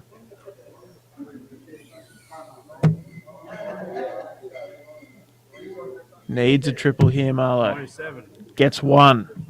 Not bad at all. Keeps himself within a good range. So 97 leads on 236 to Anton's 234.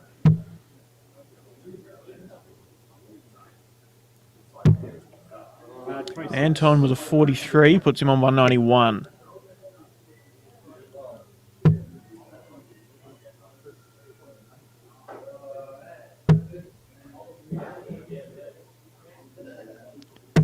Hundreds. And a big ton there for Liam Marlowe. Leaves 136. And look, Socky with that 125 looked like he was going to jump, and then following it up with the 26 really opened up the door for Liam Marlowe, and he has taken that opportunity.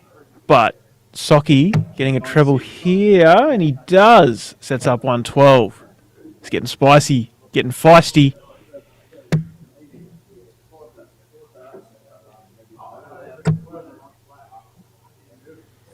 Double 8. Oh! Liam Marlowe walked up for the 136. Got the two trebles and just went a little wide, but he took his time to compose himself. Maybe he could have just gone straight for it.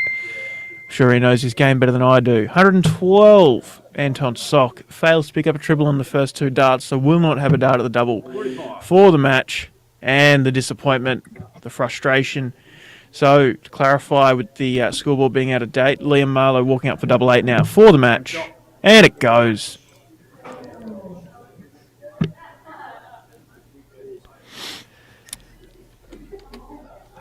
And as the scoreboard... Game, shot, and the match. That is such a good dart. We can confirm Liam Marlowe has won. 2 legs to 1 over Anton Sock.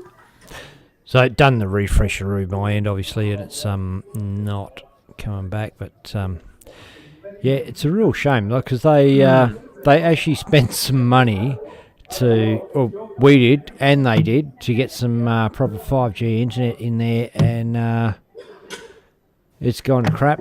So maybe I don't know, everybody did it, and now again they don't have the bandwidth. I'm not sure, but it was great for a week or two.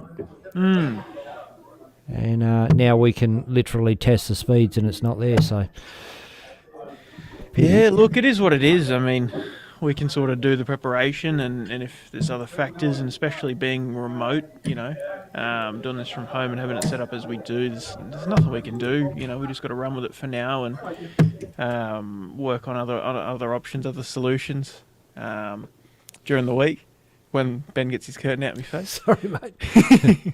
But look, we never claim to be perfect, and we're always just trying our best, doing what we can, and it doesn't have to be perfect. We can still see the darts, see the players, see the scoreboard, even though it's a bit slow, but I'll do my best to keep track in my head and keep you up to date with what's going on. Check out this bit of old footage coming up. This is just straight off Chuffy's phone, unedited. We'll see what...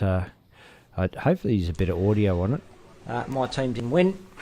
That's how it goes. I'm a fan of the darts. I'm just going to have a quick rock over to you guys. See what this is from years ago. See what you're doing. And I'm just here with Sid, chilling out, having a few beers, watching the fucking darts. Aaron Petty, that's the name I've not seen. Anthony Chuffy Buckley, what a fucking legend. He's put up my buy a beer for Ben button. So just hit that PayPal link. Pardon me. Buy us a beer. Because I don't think I'm burping enough, quite frankly. I could burp in the mic a little more. And hit that button.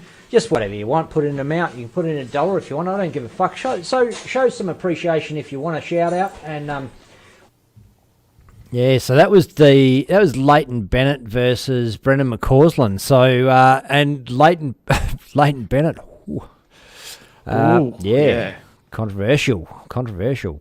Let's have a quick look at the draw, mate. We'll bring that up before this next game gets going.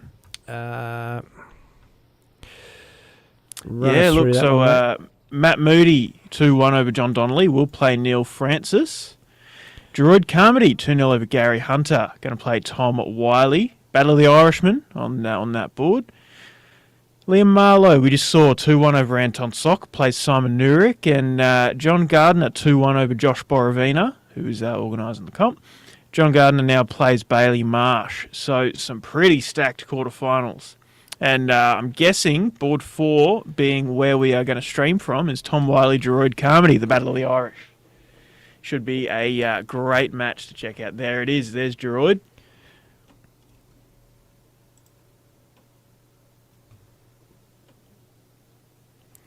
And it's not up yet. Your mic is overgating again, man. I'm not sure what's going on with that. Just keeps picking up. It's actually a thing because it's not just overgaining, it's jumping up in volume as well. So it's definitely something's pumping it up artificially. It might be, in Zoom, the take control of your audio thing. If you go into the audio settings, it might be doing that. No, might be that's trying off. to jack it for that. I checked that one. Yeah. You don't have to.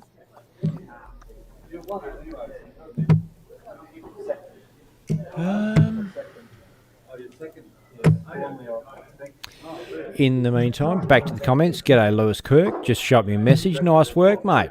Thank you.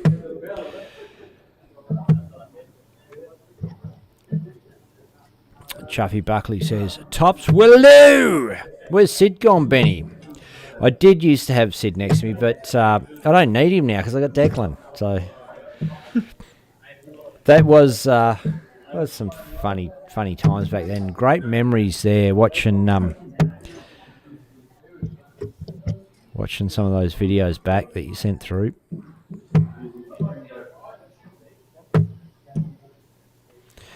Players just warming up. Won't be too far away from a start. Okay, I think I found something that might have an effect. So we're just going to run with that for a little while and see what goes on. Yeah, it's not terrible, mate. It's just clipping a bit, that's all. Worst case, I might break out the other mic. from the suitcase. I think it's still sitting in my suitcase from the weekend. But, Yeah, I wouldn't bother, mate. It's not that bad. Just, I'm not saying I'm being persnickety, just, you know. So, that's Geroid Carmody there at the Ocky, right? yes. Okay. So, I see Tom Wiley's rocked up now. Just saw young fella Jack Bunyard warming up there for a minute. I thought maybe we got it wrong, but yeah, he's just like, hell yeah, I know where the camera's pointed. I'll get up here on the telly. G'day, mate. Well, Dave look, I'm just. Oh, you go. Sorry, Platty says, who's your money on, boys, with Battle of the Paddles, boys? I'm thinking Tom Wiley will shine. I think historically the signs point to Tom, but I don't know. Geroid could have a good night. Well, he hasn't really had a real big time to shine, so you never know. Well, look, I was just going to say, I've had a quick look at the averages leaderboard, or stats leaderboard, just for the knockout stage, excluding the round robin. Geroid, top by a mile, 85.89 in his previous match. Wow, he is having a blinder. And Liam Marlowe, who we just watched, is second with 74.59. That was a fairly solid performance, and with Geroid 12 points ahead of that, you know the levels he's playing to. I don't normally bet, Bloody, but the one night I did, I bet on you and lost, so no deal. My Monopoly money is on Tom. Or Geroid. Or... no, I'm going to go for it. My Monopoly money's on Geroid.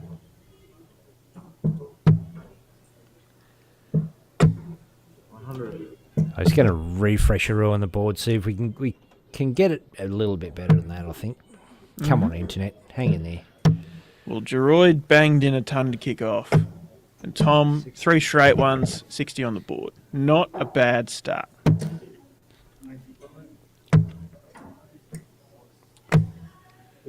Oh, flick 2 off into the 555 there, Geroid. Still a little bit ahead, but, you know, not the ideal kind of starts you want. JK says Bailey smashes it. Yeah, look, he's coming off of a pretty good run at the Australian champs, and obviously Geroid sitting at top of the averages, but Bailey, among as well as 3 others, had a bye straight through to this round, and this is where it's really going to get spicy, I reckon. 119 for Tom on his second shot there, but Geroid with 2 tons in his first 9 darts here in this leg. Pretty solid.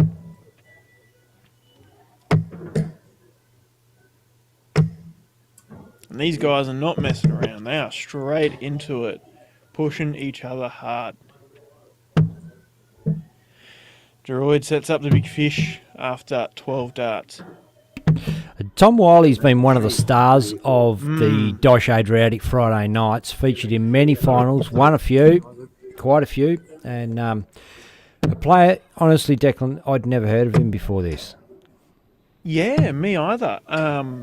Look, I don't want to talk too much. Geroid's just hit the ton off the 170, but Tom Wiley's hit up probably one of the second showiest finishes, the 132.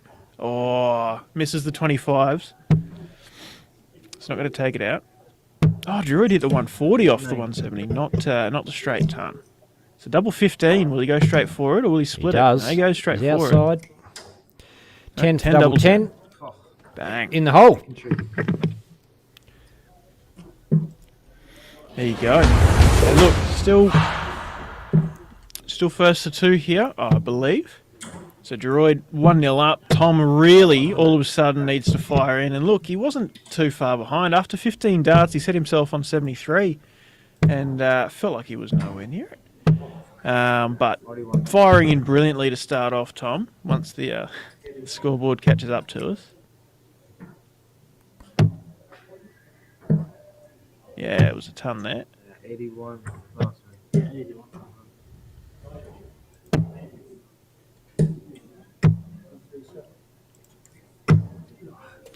I dared to do a close-up shot while the internet was on it, having a little peaky patch.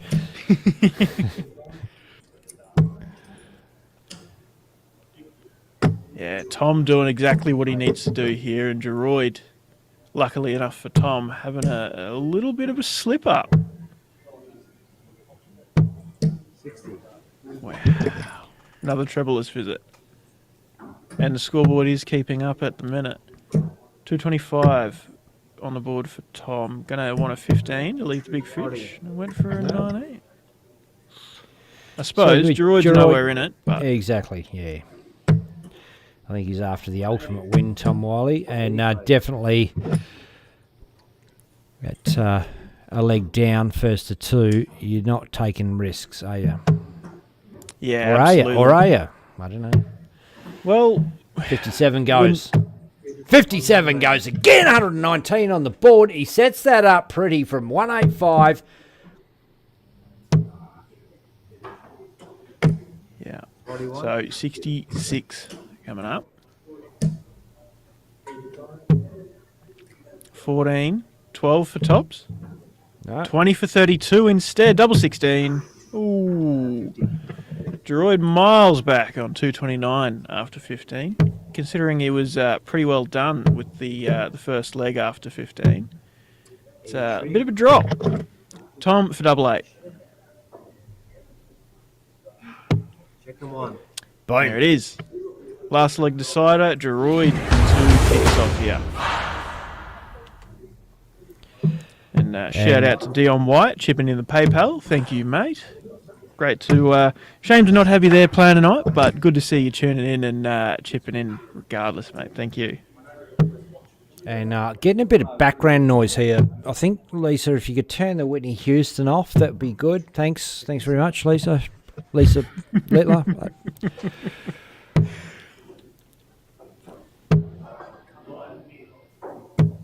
60. Yeah, it's messing with the stream. Sorry. Back-to-back 60s for Geroid. And 56 followed by 60 for Tom. No one can ping a treble early on in this deciding leg. Someone's going to have to break the hoodoo, and not with the treble one.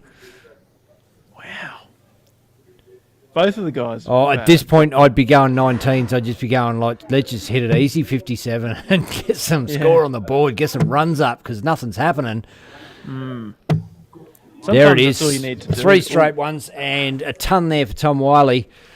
And that puts a little bit of a buffer in the mix. It does indeed. But answered by Geroid. Yeah. Straight back at him.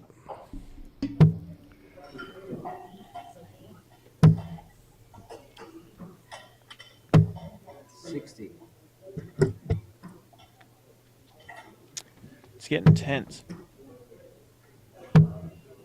That's the thing with these short formats and these Go kind for of a last quick leg refresh between shots here. Hopefully she comes back so we can get a nice clean peg. There we go. 225. And he went for the bull on that last start. Brave move with Geroid set on 117, but hey, it's paid off. 60's good. 160. 17 for Tops. Tops! Tops would have done. Tops would have done. I know you were waiting for it. Well, Tom Wiley 160. set this up with a brave decision. Is it going to pay off? Absolutely not. Off into the 5. But 45 sets up 115. So Geroid is going for tops. Now the scoreboard is catching up. Double 20. Just above. Good marker. There it is. Topsaloo! Tops did do, and Tops he did do. And the match. That is such a good dart.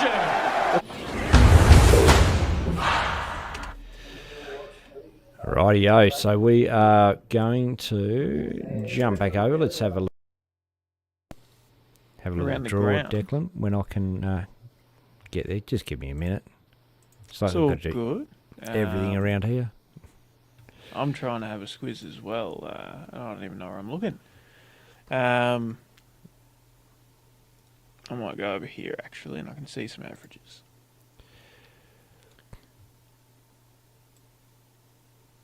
Rightio, I'll bring this up for us at least.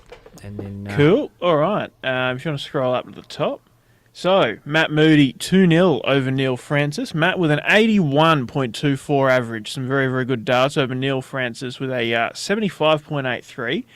When you lose 2-0 and you throw a decent average, it's still good, don't get me wrong. But, when your opponent's beating you, throwing a bit higher average, that's a bit of a stamp. Tom Wiley, we've just seen lose to Geroid Carmody, but that's not gone through yet. But Geroid Carmody will play Matt Moody. Liam Marlowe, 2-0 over Simon Nurick. And Liam Marlowe had an 83.5 average in that game to Simon's 59. A bit of a dominant performance there from Liam, playing some really good stuff tonight. And Bailey Marsh, 2-0 over John Gardner. Bailey with a 77 over John's 63.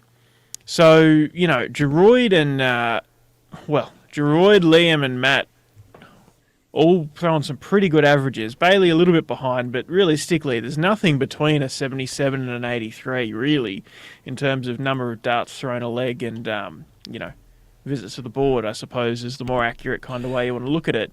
A lot in it if you are the one sitting out next week in your team. What I was going to say, isn't it great to see so many new players on this stream that we haven't seen before? And week in, week out, there's all these new faces. We've got the regulars, and that's great as well. Love to see that. But just getting to see new talent, and some real, some top players coming through that we've never even bloody heard of. So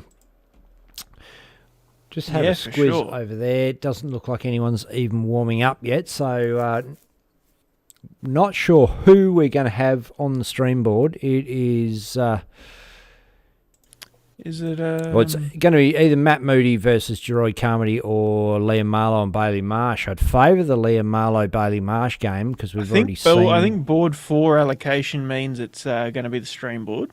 Yeah, okay. So that's... So Liam Marlowe-Bailey Marsh. Haven't seen the ghost Bailey Marsh for a while. He's been over at there the he Australian is, right on Championships, cue. made reserve for the Australian side. Played some really, really good stuff. And I don't know if I've ever seen a dart player happier for his opponent to hit a 9-dart leg. Honestly. Yeah. So tell us what happened there, mate. Tell us what happened there.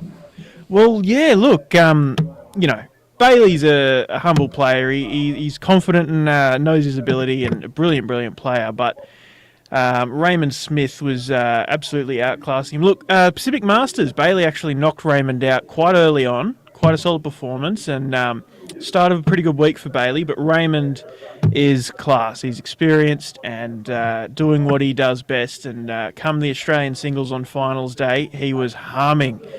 Stormed off to a 3-1 lead or a 4-1 lead or something against Bailey. And anyway, Raymond goes up, kicks off the leg strong with a 180. Pretty solid, pretty, no reaction really. It's a pretty standard thing for Raymond Smith. Goes up, it's another. And the commentators did allude to it a little bit. But you see him smooth as silk. No batting an eyelid, nothing. Raymond goes up and hits the 141 checkout. And look, the original camera angle, Raymond looked ecstatic. He was giving it a yell, giving it a fist pump and whatever. And then you throw back to the wide shot, and Bailey's jumping, he's laughing, he's waving his hands. He was so pumped. It was really, really good to see. Yeah, agree. Dave Platt in the comments says Rookie of the Year Bailey was, and nominated as Player of the Future in Moama. And look, he has had some opportunities. He won a place to the World Youth, and he is a player that probably could have really dominated that competition at the time. He was humming at that point, but had an injury, unfortunately, broke his hand. 6 weeks out from that. Thought he might be able to get through and still play, but just was not. Didn't come good in time. So it didn't happen for him. Was probably what could have launched his career, and instead he's got a baby and still playing over here. And not saying that's a bad thing. Just that's the way life's turned around for him. Yeah. Yeah, and look, interesting note about in both of those awards. So, I mean, my understanding of that is typically Rookie of the Year, rookie, someone who's never played the Australian Championships before, comes in and puts in a pretty solid performance, at least out of the rookies available. And I was surprised by this. I thought Bailey had played for WA before. I know he did a few years of the juniors, but I thought he'd played the seniors before, but obviously not. Well, we heard Gowan Price talking about how he just had one season and went to Q school and became a pro.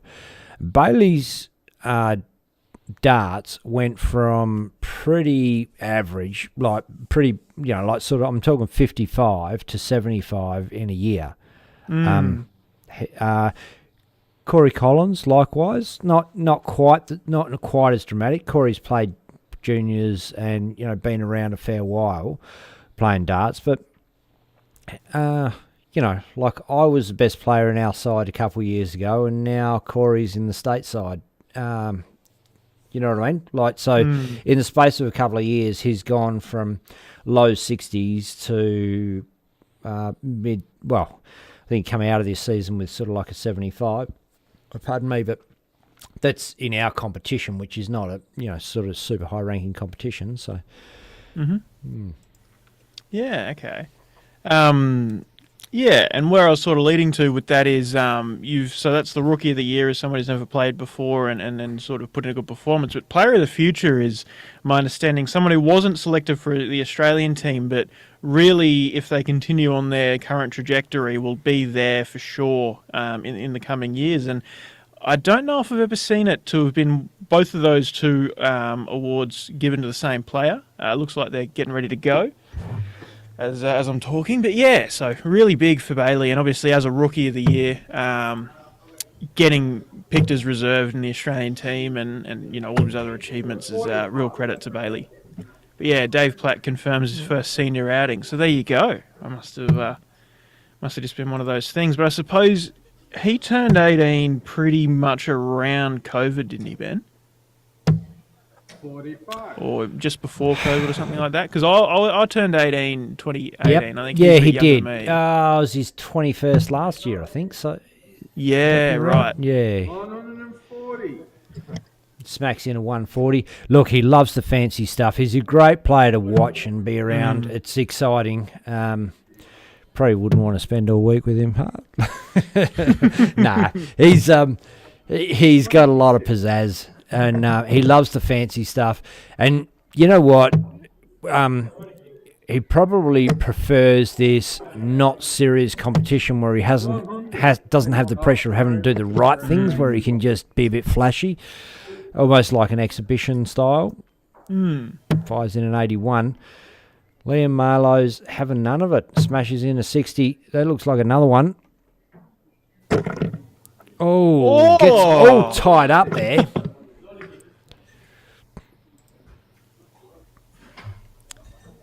Oh, the last dart was hanging in between the other two, but wasn't touching. So it's no score on the last one. 120 points on the board. Yeah, unlucky. Yeah, so Bailey 2020-25. Oh, Marlowe's in again, look.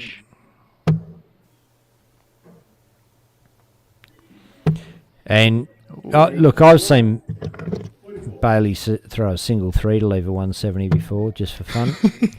He loves it. First one's in. Oh, you can't hit it if you don't leave it, he reckons. And he goes for bullseye anyway, just to show what he would have done if he could have done it. God. That's good fun. This is what we come to watch, isn't it, Dart fans? Absolutely. 45. 45. What's he going to do that's creative? He knows we're watching. 13. That was a bit boring. He gets it, though. That's one leg on the board, a 1-0 lead. Still first to two in the semi-final. And no, it's first. Sorry, it's first to three legs in the semi, mate. Oh, it is. My bad. G'day to 95. I'll make that a little bit bigger for you, mate. Cool. Cheers. Far out. What have we done? Something's gone wrong, Declan. There should be a little cross in there. I got it. But g'day the people on YouTube. We show a lot of love to the Facebook comments because there's more people on there, but we appreciate the YouTube people as well. Craig Fairhead, DJ Danzer's Xmas, Christmas. Oh, big 180 there for Marlowe. Massive stuff. And Joshua Weeks. 58 scored. Would have wanted at least one treble there to try and catch back up to Marlowe. But, 100. Oh. Man, Liam Marlowe is throwing some cracking darts. He finds himself at the semi-final, Dosh Adriatic Friday night darts, playing Bailey Marsh. One down, and he's got 95, 180, 1 ton, leaves himself 126, a potential 12-leg dart. 12 dart leg. 12 dart leg. 19's are good. 57's good for the bullseye. For 12-leg dart. Oh. Sets it up. He's no Bailey Marsh. Bailey would have gone bullseye every day of the week. Yeah. 95. Tops for Liam Marlowe. Little low, double 10. There it is. Boom.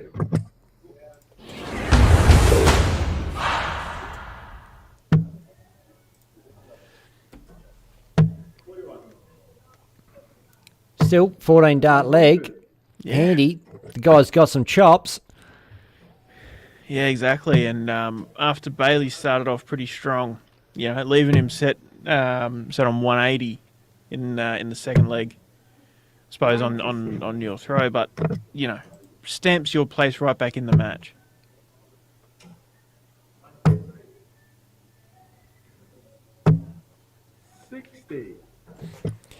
Pat Gallagher's jumped in for a look. Name we haven't seen for a while in the Dartstream live comments. G'day, Pat. One of the stalwarts of Western Australia darts. 139.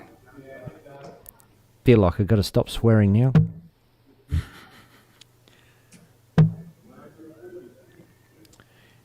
Ton 39 to follow up the 96 for Marlowe, and looks like a couple of 54s for Bailey.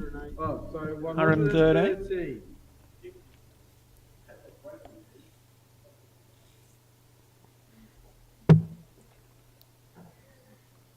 Yeah, there you go. So 228 for Bailey Marsh.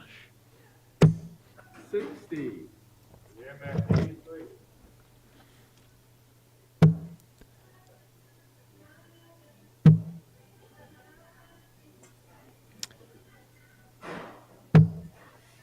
Yeah, there we go. Bailey leaves the 170 once again. Marlowe left the 206, but he'll want at least a treble here to put a dent in it and put some pressure on Bailey, if Bailey even knows what that is.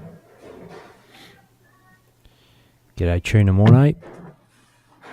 Yeah, 77, not bad at all for Marlowe. Any surprise Bailey's got another crack at a 170? No, Yeah. It's not. 100.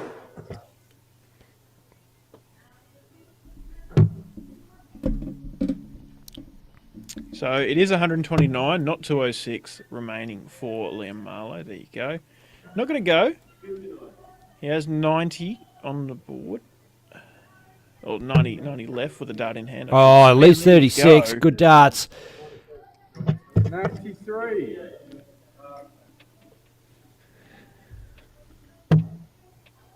$54 for double 8 for Bailey Marsh. Bang, bang.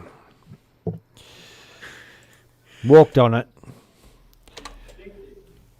Knew it was going.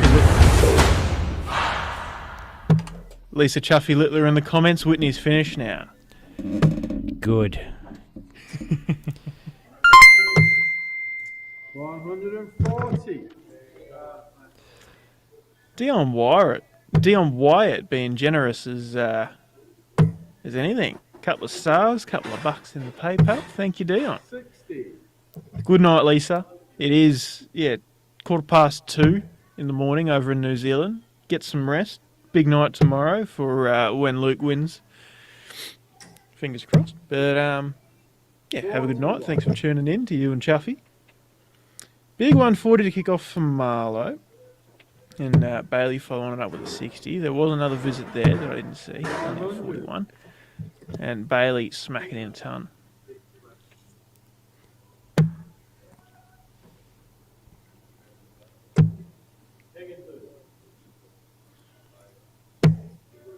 $85.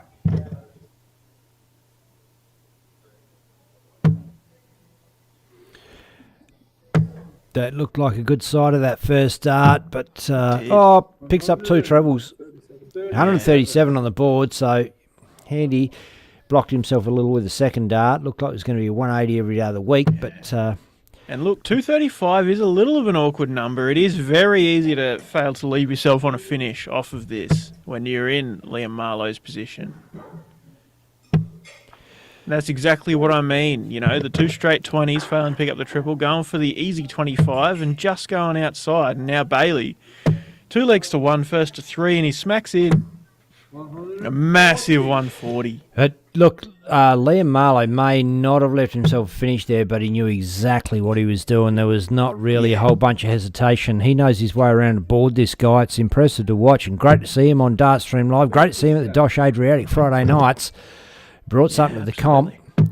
But it is first to 3, and Bailey Marsh on 64 needs double 16, I should say, to get there, and he doesn't quite take it. 134 on the offering now for Liam Marlowe. Could be huge for the young fella from the UK. Not going to go, but could pile some pressure on. Oh, a little awkward.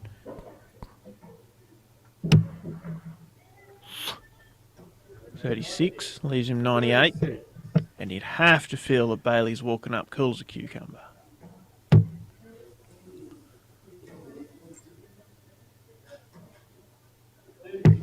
Bang. Game 2 on the mark. Game, shot, and the match.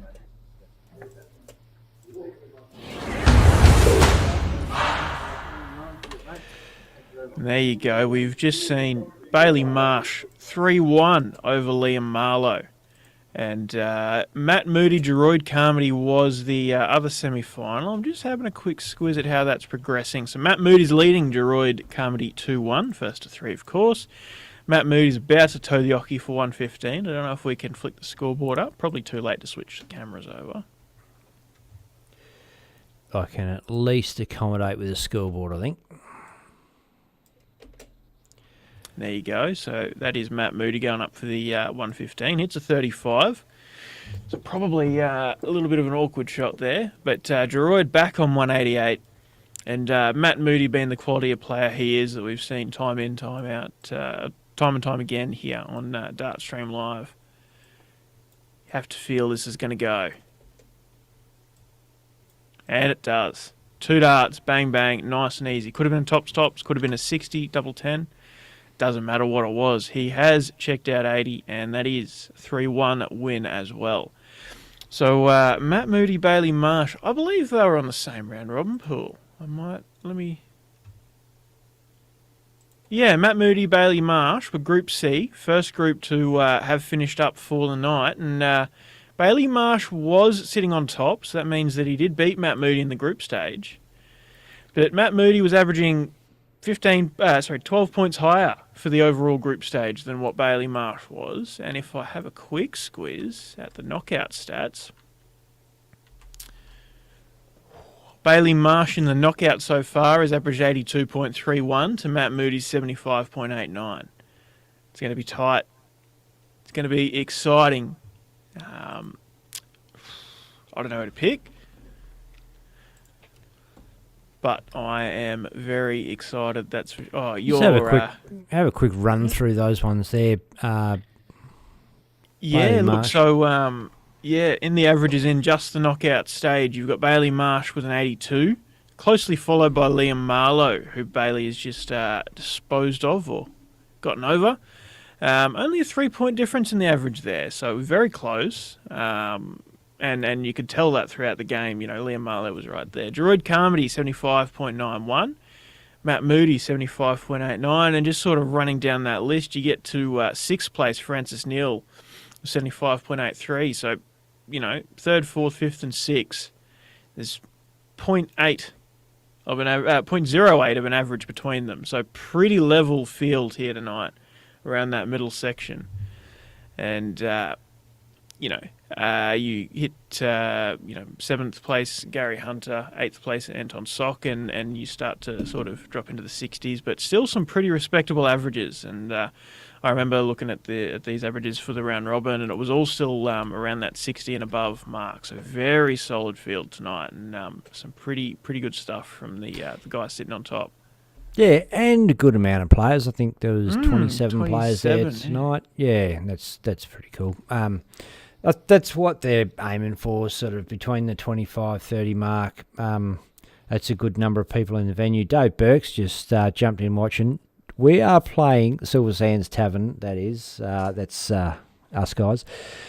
Playing against Greenwood Tavern tomorrow. Dave Burke plays for Greenwood Tavern. Interested to know if you're coming down, Dave Burke. Be bloody awesome to catch up. Woodsy will be there, and all the boys. John Kiley reckons Bailey 3-0 in the final. That's his tip. That might be a bit hard. I think it's 1st to 4, but we'll take that as 4-0. Yeah. I mean, he can walk away at 3-0, but don't know.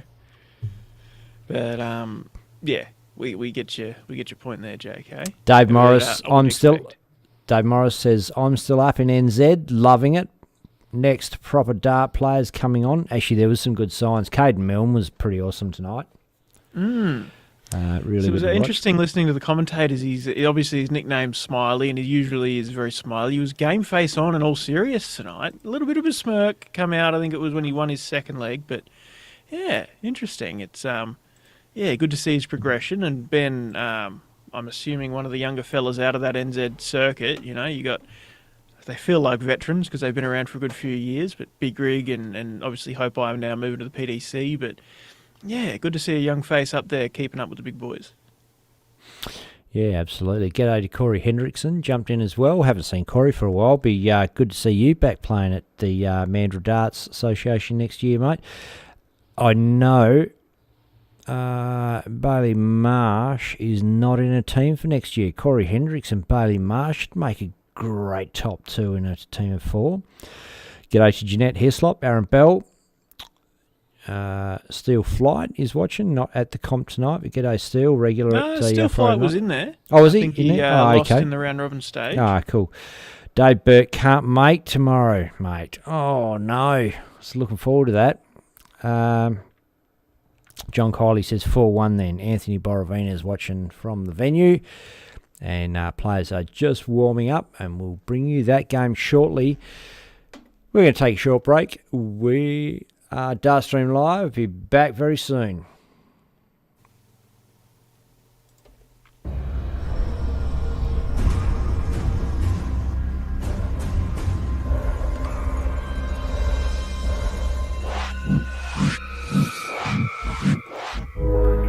This is Dartstream Live.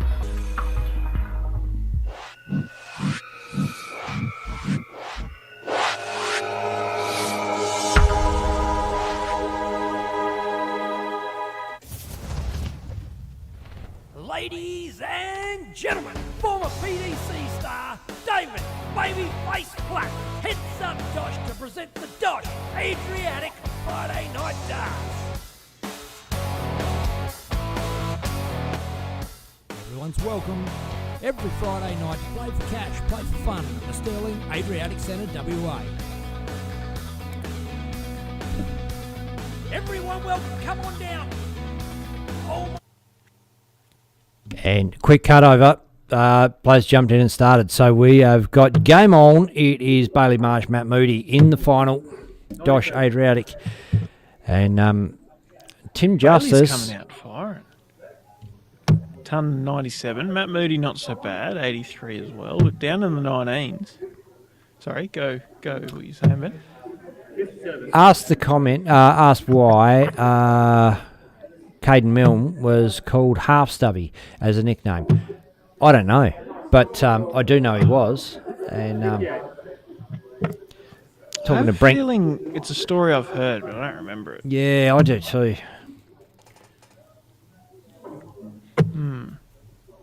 Anyway. Maybe choked on half a stubby, who knows? 100. Platty says Dave Burke's still suffering from the room share with Lindsay Haji Ali. Oh, I imagine there's a bit of snoring going on there. 140 now, Bailey Marsh. Boom, boom, boom. Dominant leg.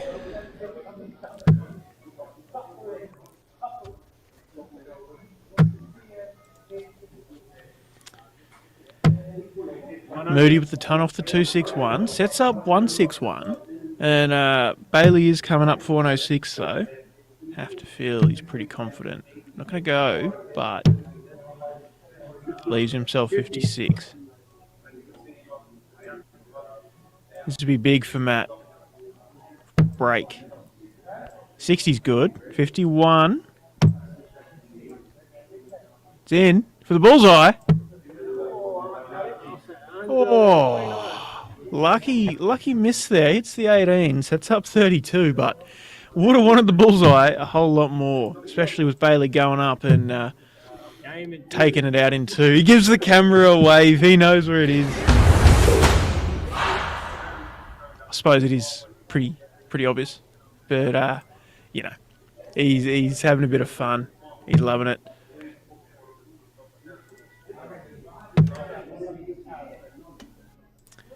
And look, that was just a hold of throw. Matt Moody putting a nice amount of pressure on it in that leg, but starting off his own throw with a 45.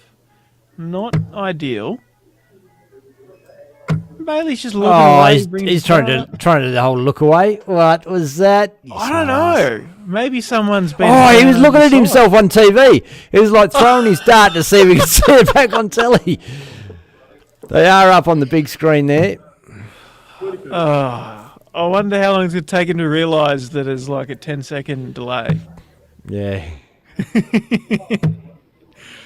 And do a bit of refresh after this shot. Just try and get this back a bit. Ton 95. Brilliant start here against the darts. He's effectively stolen the walk with Matt Moody kicking off 45-42.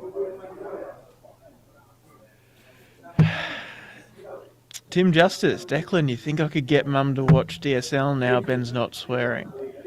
I reckon so. Maybe not a Friday night. The odd thing or two comes out, but coming up in a few weeks there is Australia-New Zealand Test match that'll be 100% clean with the Darts Australia-New Zealand Test match. I'm sure Margaret would absolutely love to check that out.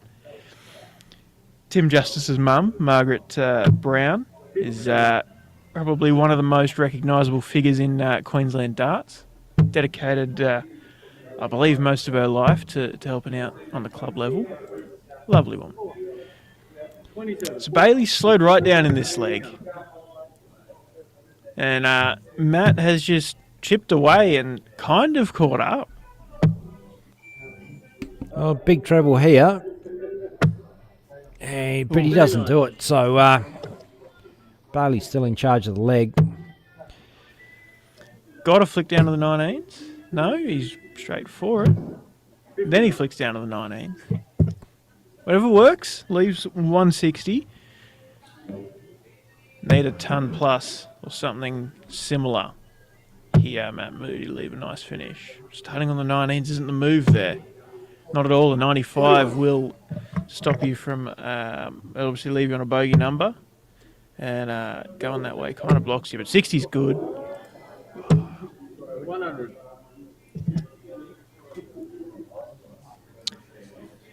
So Bailey just smooth, nice and easy, sets up 60 on his next visit. Matt trying to set up 38 on the board. And he leaves 160 of his own. 20 for tops. Double 10. 40. Doesn't go. So Matt Moody is not going for 217. Matt is going for 160.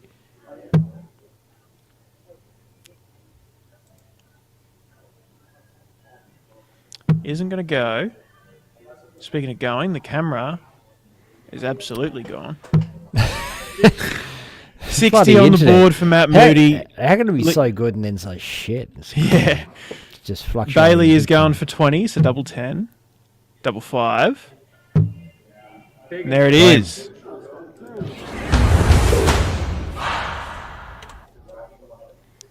Two 0 to Bailey Marsh. Third leg, Bailey has the darts. Realised halfway through that I feel like I'm calling the game, not commentating. But anyway, 45 to kick off. Got some breathing room, doesn't have to be stressed about that, although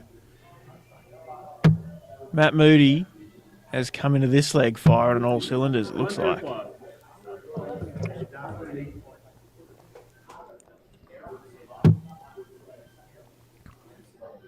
Chuffy says Benny should be on comms for the next Ashes series down under. No shit. You a cricket man, Ben? You be interested in that? Oh, not really. I have watched many Ashes, but sort of going back, like I was sort of into that when it was Dennis Lilly and Rod Marsh, Tomo, Ian Botham. 59. Well, Matt Moody, ton 25 and ton to kick off in this leg. Exactly what he needed, and especially while Bailey's in a little bit of a lull, Matt really has to capitalise on it and try and punish him as much as he can, still in the momentum. And another ton. Brilliant stuff. Well, he's caught Bailey Marsh napping here. But, Bailey can come back within a visit or two. And, Matt's got to do the most he can while Bailey's in that Well, this is a break of throw. Let's not forget that, Declan. So he wins this one. He's on throw. 100. Good chance to win another leg and levels it up at 2 apiece. And Bailey's just fallen asleep.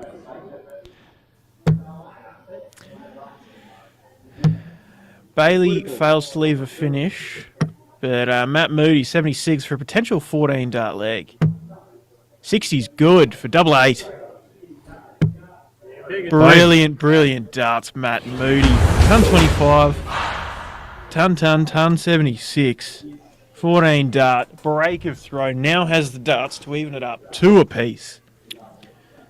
Obviously, with Bailey having broken Matt's throw, he had one to make up, and make it up he certainly did. But he needs to continue it on. 66.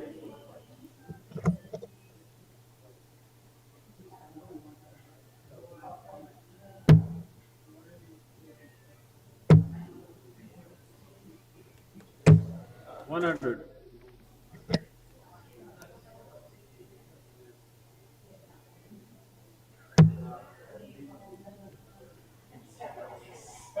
Yeah, and another 2 darts veering off out of the 20s there for Matt. And it's exactly what he didn't need, especially with Bailey settling back into this leg with a ton to start. And he's in again. Like we were saying, Matt really needed to make the most.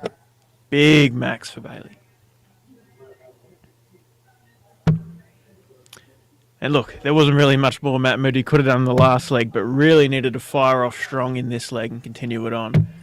And he's just sort of taken the foot off the gas and left the door wide open for Bailey to come in and do this.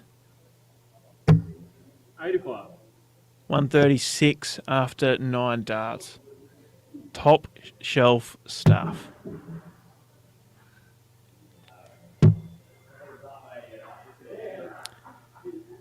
$171 would have left him 140, Matt Moody. Oh, he dipped his head after that second dart. He knew it. Well, Bailey sprays one. Obviously got the freedom to not really stress about it, Bailey, but doesn't want to waste the advantage he's got either. Because Matt could certainly leave it nice after this. Slip a triple in there. Ooh, still 156 isn't bad. Bailey going up for 96. Oh, being cheeky. 20 going for the double 19 to take out the 76 on the board. But sets up tops anyway. We've seen 156 go tonight already. That one's good. That one looks good. 36. Oh! Matt Moody has a red hot crack to wipe the smile off Bailey Marsh's face. 32 he wants. 16. It's outside. So Moody for double 9. Boom.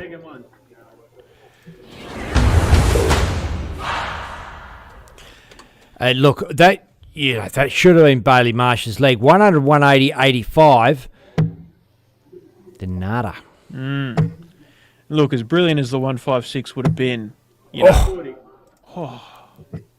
There's a hit. Big 140. You know, as brilliant as the 156 would have been for Matt Moody, taking the opportunity, you know, after Bailey missed is just as important and really, really valuable.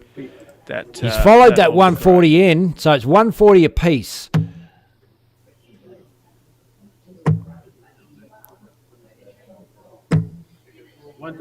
Big 125. Shit has gotten real at the Adriatic Centre in Stirling.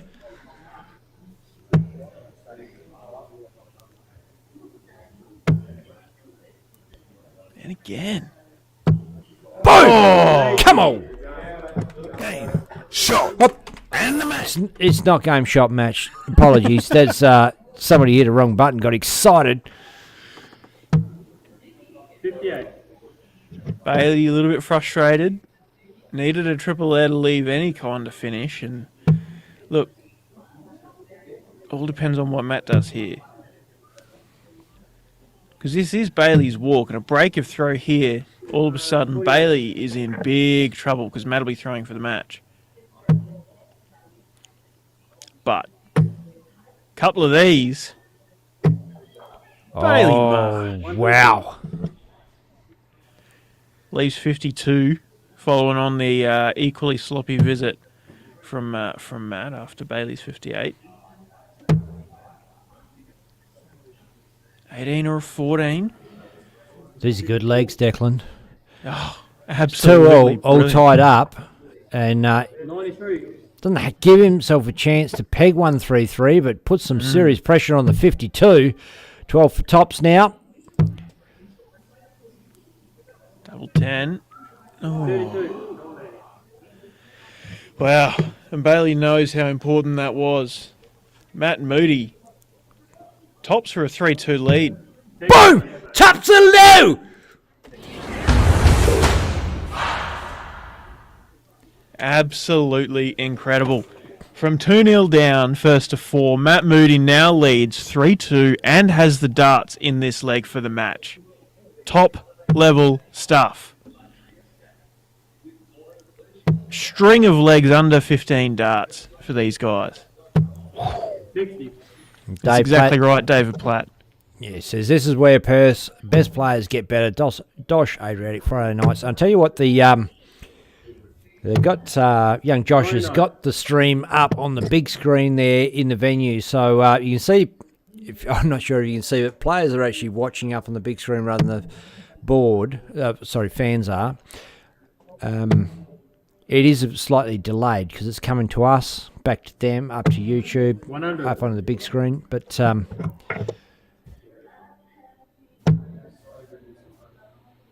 do what you want. I'm not telling you how to watch the game. 58. Oh. Great idea, though. Great idea, having the stream up there in the venue. 341 plays 344. It's tight. Of course, Bailey throwing against the darts. 55. Matt really in a nice position here. Crawling away, and Bailey certainly dropped off and not playing as well as he has in the past few legs, as much as he needs to be. All Matt's got to do is keep steady and he'll get across the line. First to 4, one big hit here from Bailey will turn this game around.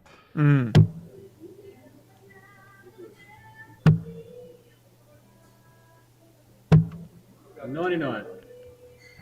And look, he picks up the treble, still only brings him back to even with Matt. 201 plays 200.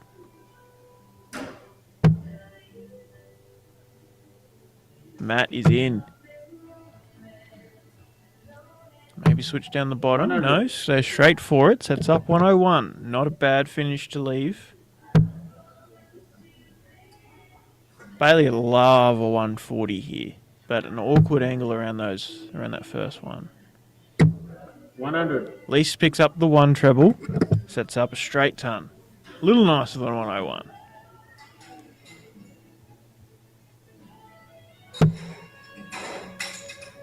$57. Doesn't go. So 62 was 1 dart in hand.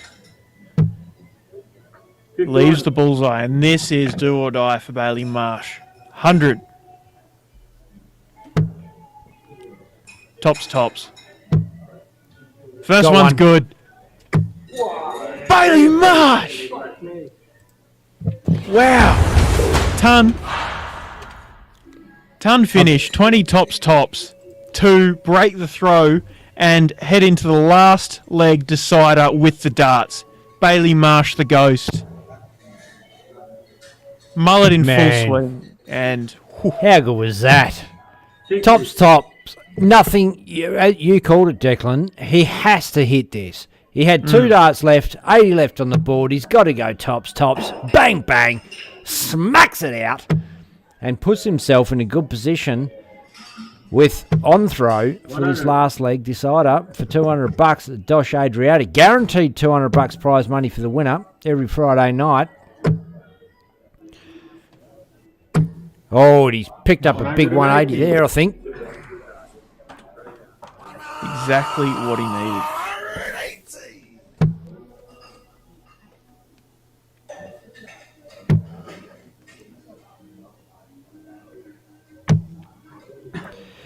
And g'day to Angela Cornell. Angela was over at the Masters in Wollongong, wasn't she, Declan? Didn't you catch up with her? Yes, I did. I was running around, getting a few behind-the-scenes shots and whatnot, and Angela tapped me on the shoulder and all dressed up, and yeah, great to have a quick chat, and managed to get a couple of quick photos, and yeah, great to see you, Angela, and hopefully catch up again properly sometime soon. So only a 51 there for Bailey Marsh.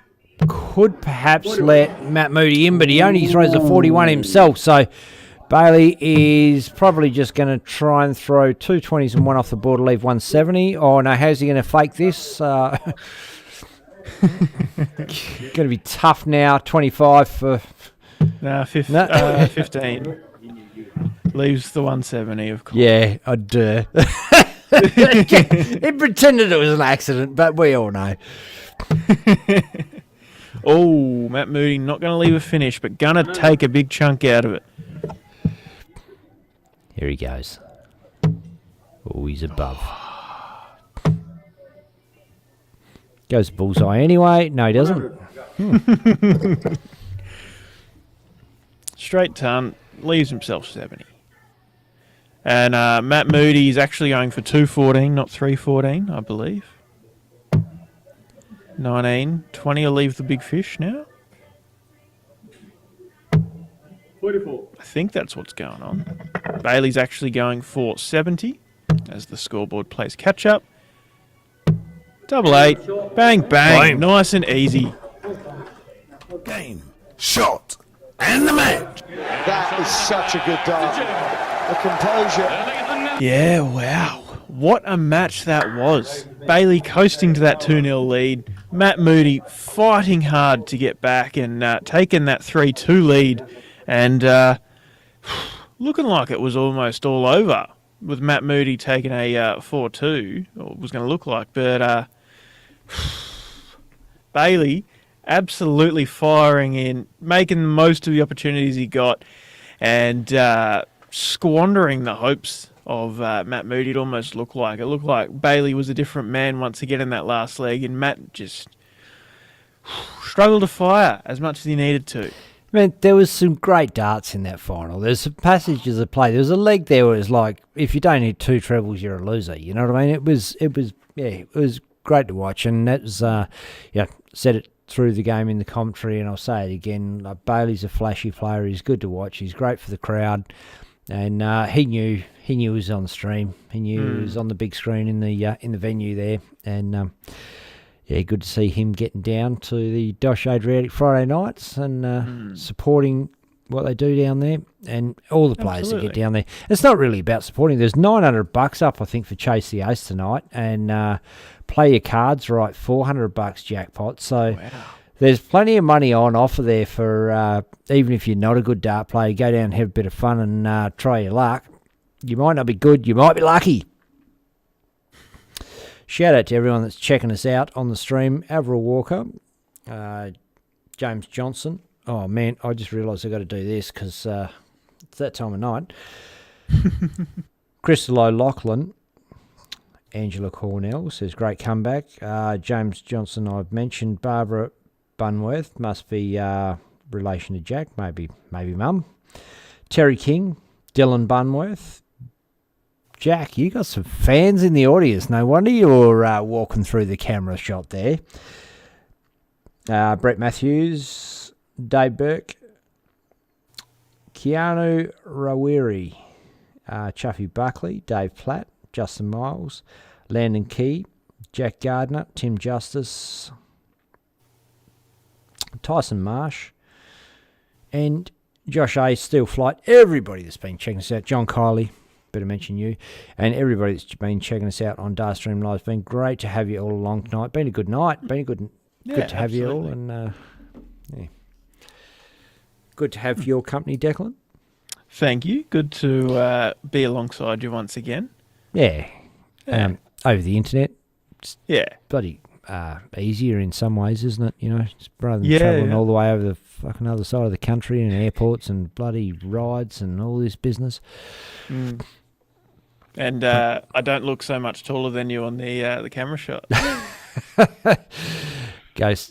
Should we do a side-on nose shot?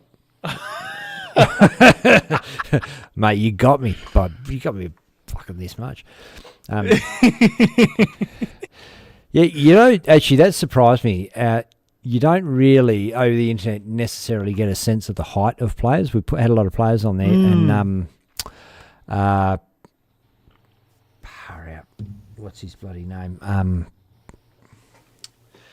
Man, this is names are just falling out of my head now.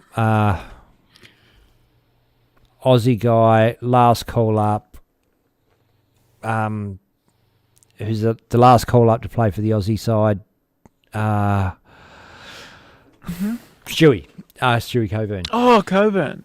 I thought he was like a little nuggety 5'6" sort of dude. Do you know what I mean? Like, because I've picked all these photos off him off the internet to use in promo stuff that we did and over the time, and like I've face stalked him for that sort of stuff, and we've had him on the stream, saw him. I just honestly thought he was like, about that much shorter than me. He's about that much taller than me.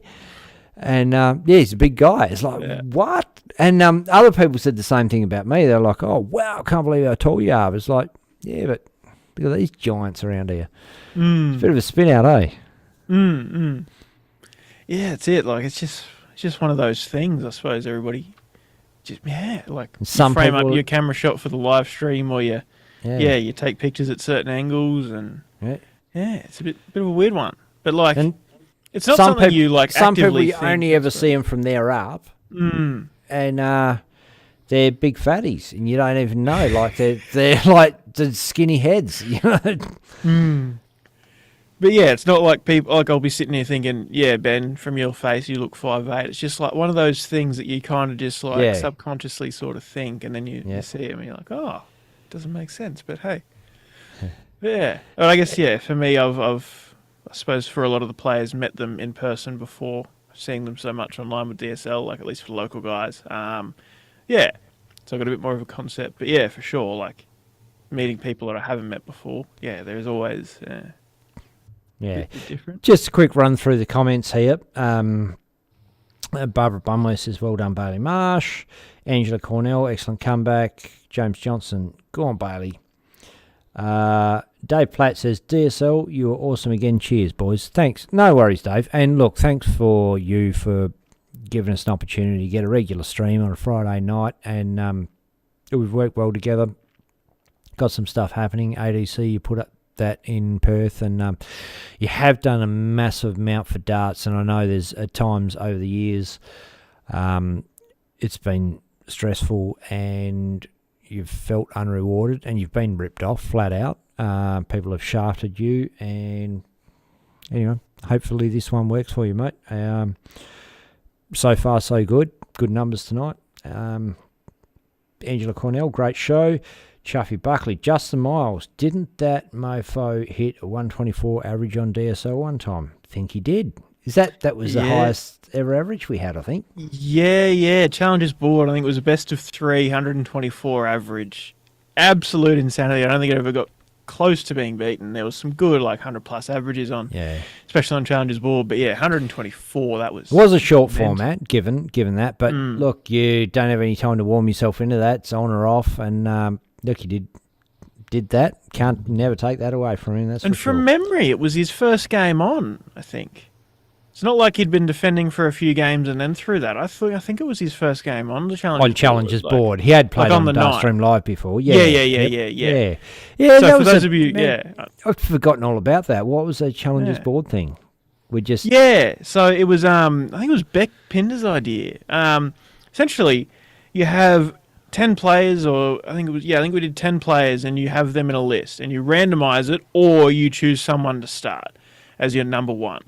And the idea is that in your list that gets randomised, you have your number 1 and 2 play a game, best of 5, something like that. The winner of that is the king of the board, and the next player in the list is the challenger. So the winner plays the challenger, and whoever keeps winning goes on through. And then whoever wins the last game of the night, completely like random sequence, is your winner. And we had a bit of prize money on that, based on the entry fee. And you had some nights that a Mal Cumming or the old boy or James Bailey or like someone else would be drawn up first, win like 6 games, and then lose because they were exhausted. Just bang, bang, bang, bang, and then you'd have. It was always won by a good player, but you'd have someone playing arguably better all night. I think Jack Shepherd had a run there on got a few games on there.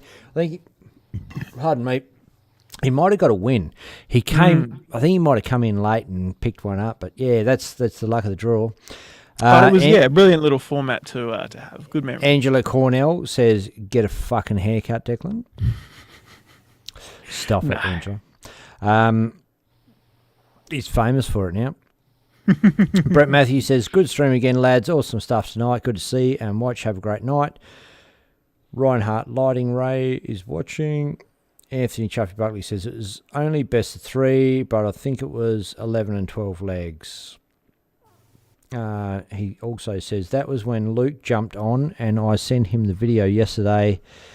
He just got home from school and played Mel Cumming and had 107 average last game on. Yeah, righto. So, well, that'll be the kind of thing I'm talking about is, actually, that sounds familiar. Luke entered the draw, couldn't make it home quite in time.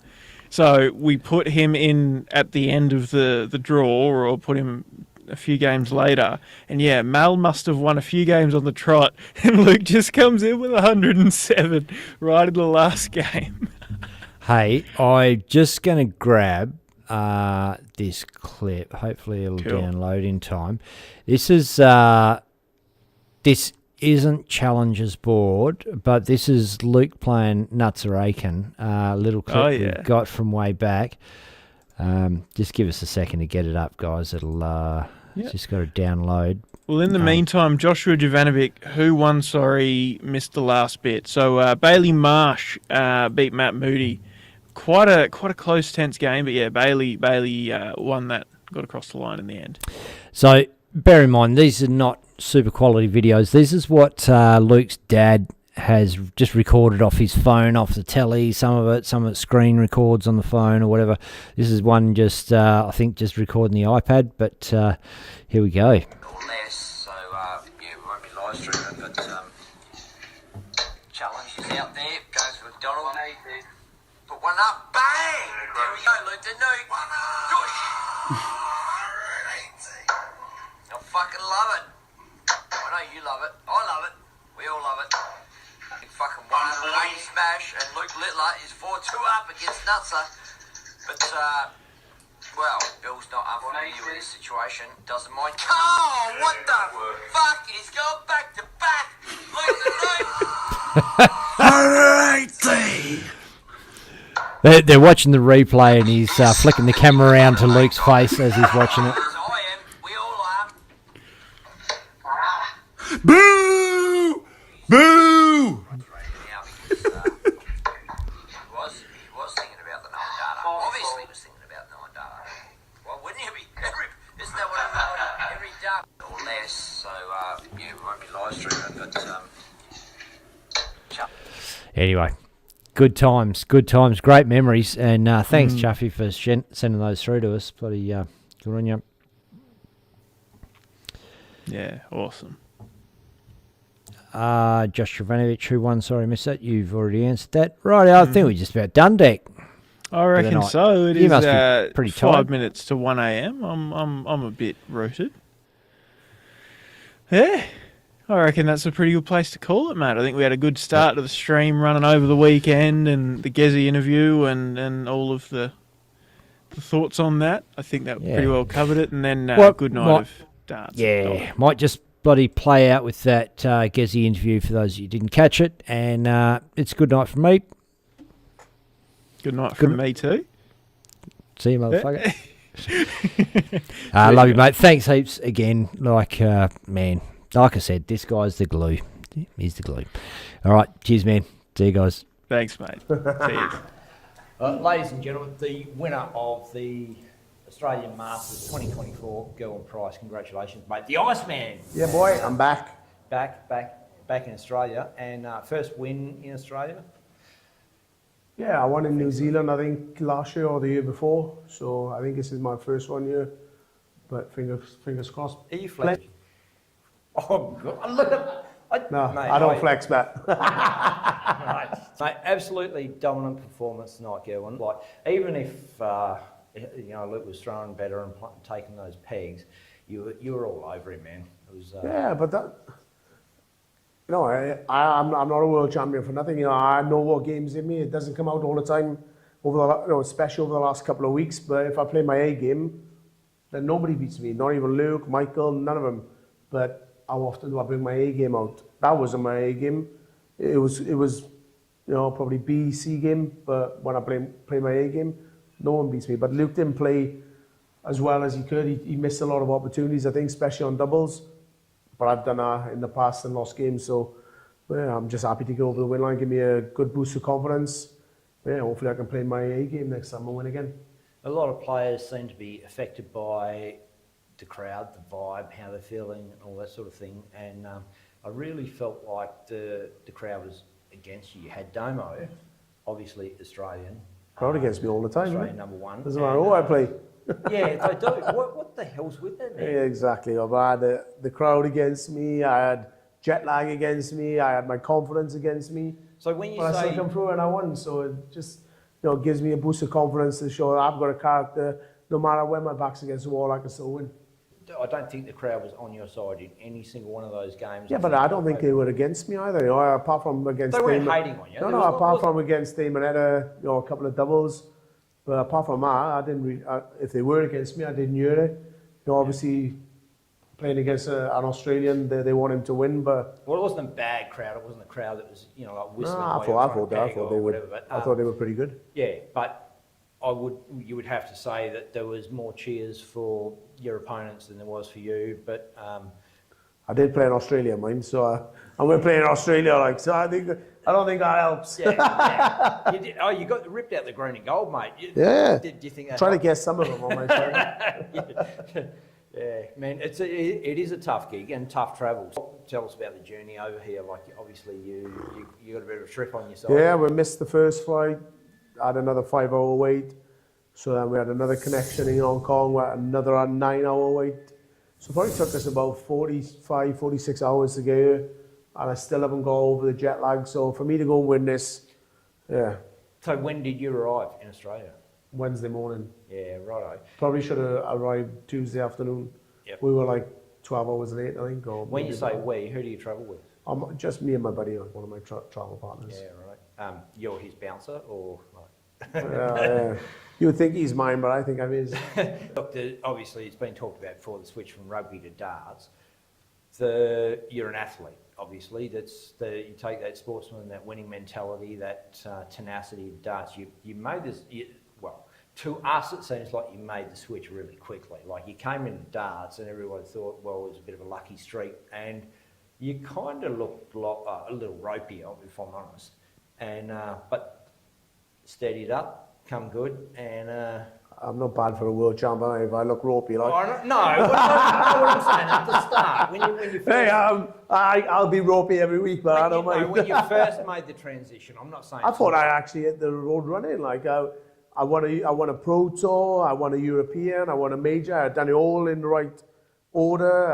I was beating players that. I was only losing against players that I knew, the likes of Gary Anderson, Adrian Lewis, anyone I didn't know I was beating. So it was psychological, and the more I played against them, the better I go. I think out of everyone, well, I've done pretty well. Has he been watching darts or? I haven't got a clue. Pretty new to the game, mate. Actually, I said it, didn't I, in the Grand Slam? I'm like,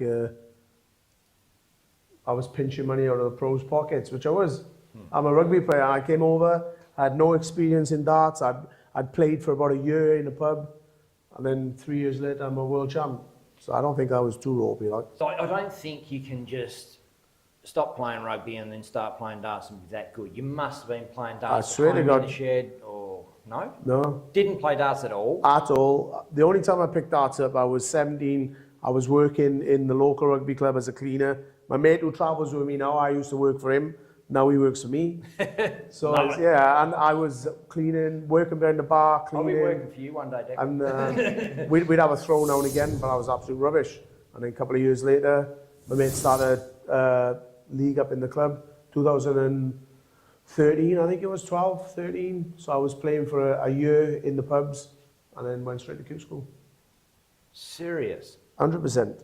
I've got no reason to lie, but. Oh, man, you're a natural. That's sick, man. That is that's a pretty awesome story. Did you find it tough up there? I probably found the final easier than the other games. Yeah. Probably just because he was missing and leaving me in, and I playing a little bit better. Obviously, I had a lead of like 4-0, 4-1, 5-1. I think it was 5-1 at the break, and then I came out. I was 6-1, 6-2, I think.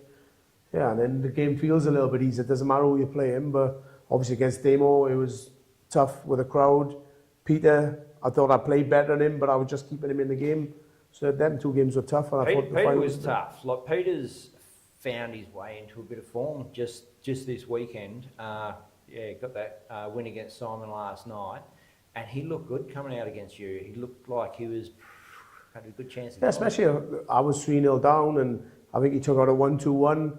And I'm like, beating myself up, 3-0, and I got it back to 3-0, and I'm just thinking, don't throw us away. But he didn't play brilliant. I sort of let him in the game, and then towards the end, luckily I took out 106, because he said to me after he was going to take it, but I believed I was going to have 6 starts, that's why I took it out in 3.